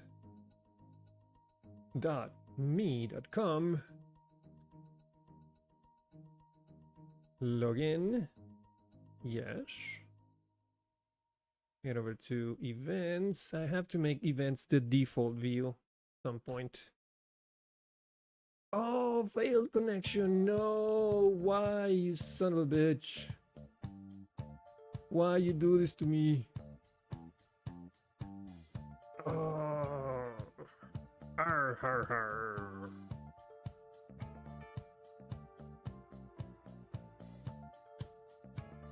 Dang it. WSS. Yeah, that should work. Huh. Huh. Check the environment variables real quick. I'm gonna have to look into this offline then. How about get back to the server? Let's check on where's the demons? It's running. I don't see a problem here. And it was restarted. It was restarted on deployment. That's a given.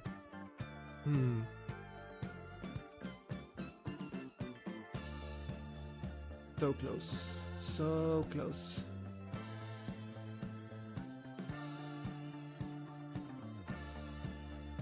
Anything in the logs? Oh, have to look into the sites first.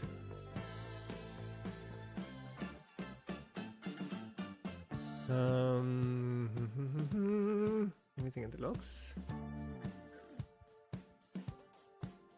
Weird. I thought I had this. Okay, that's just old logging information. This is gone. Actually, I'm gonna just clear this.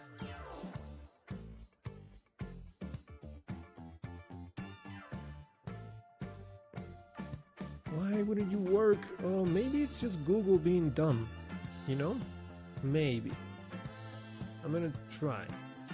and I'm gonna go to application just to be safe. Clear site data. Empty cache and reload. Login. No, it's not connecting. God damn it.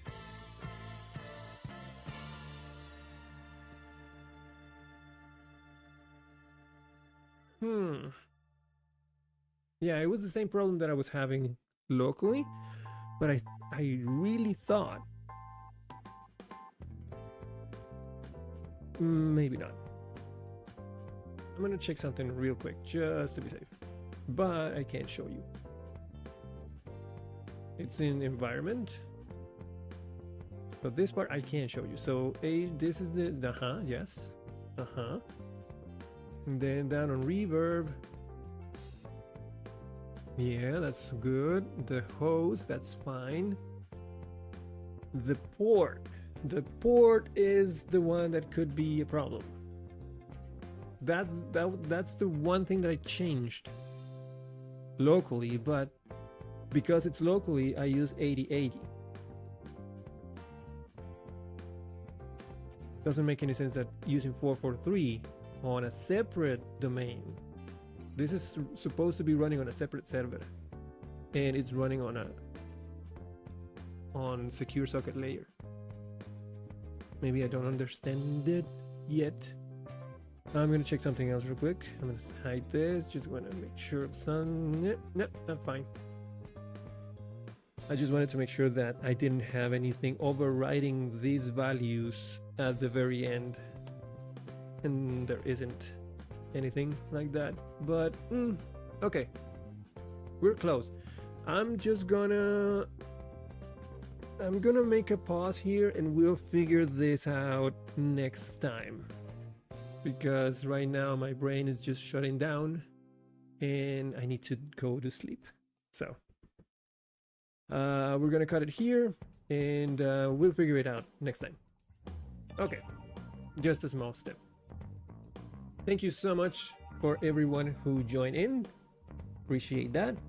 And if you found any of this helpful, don't forget to click the like button, subscribe to the channel if you haven't, follow me on Twitch if you're not doing so already, and as always, I'll see you in the next one. But if you're on Twitch, stand by because we're rating someone. Always fun. Rating equals fun. Who's online right now? Probably Mohoodles, right? Yep. As it is tradition now, we're rating Mohoodles. Stay tuned. She has very good content. She's really fun, very entertaining, and she plays video games as well. Thank you so much for joining again. Happy Monday. Hope you have a great week, and goodbye.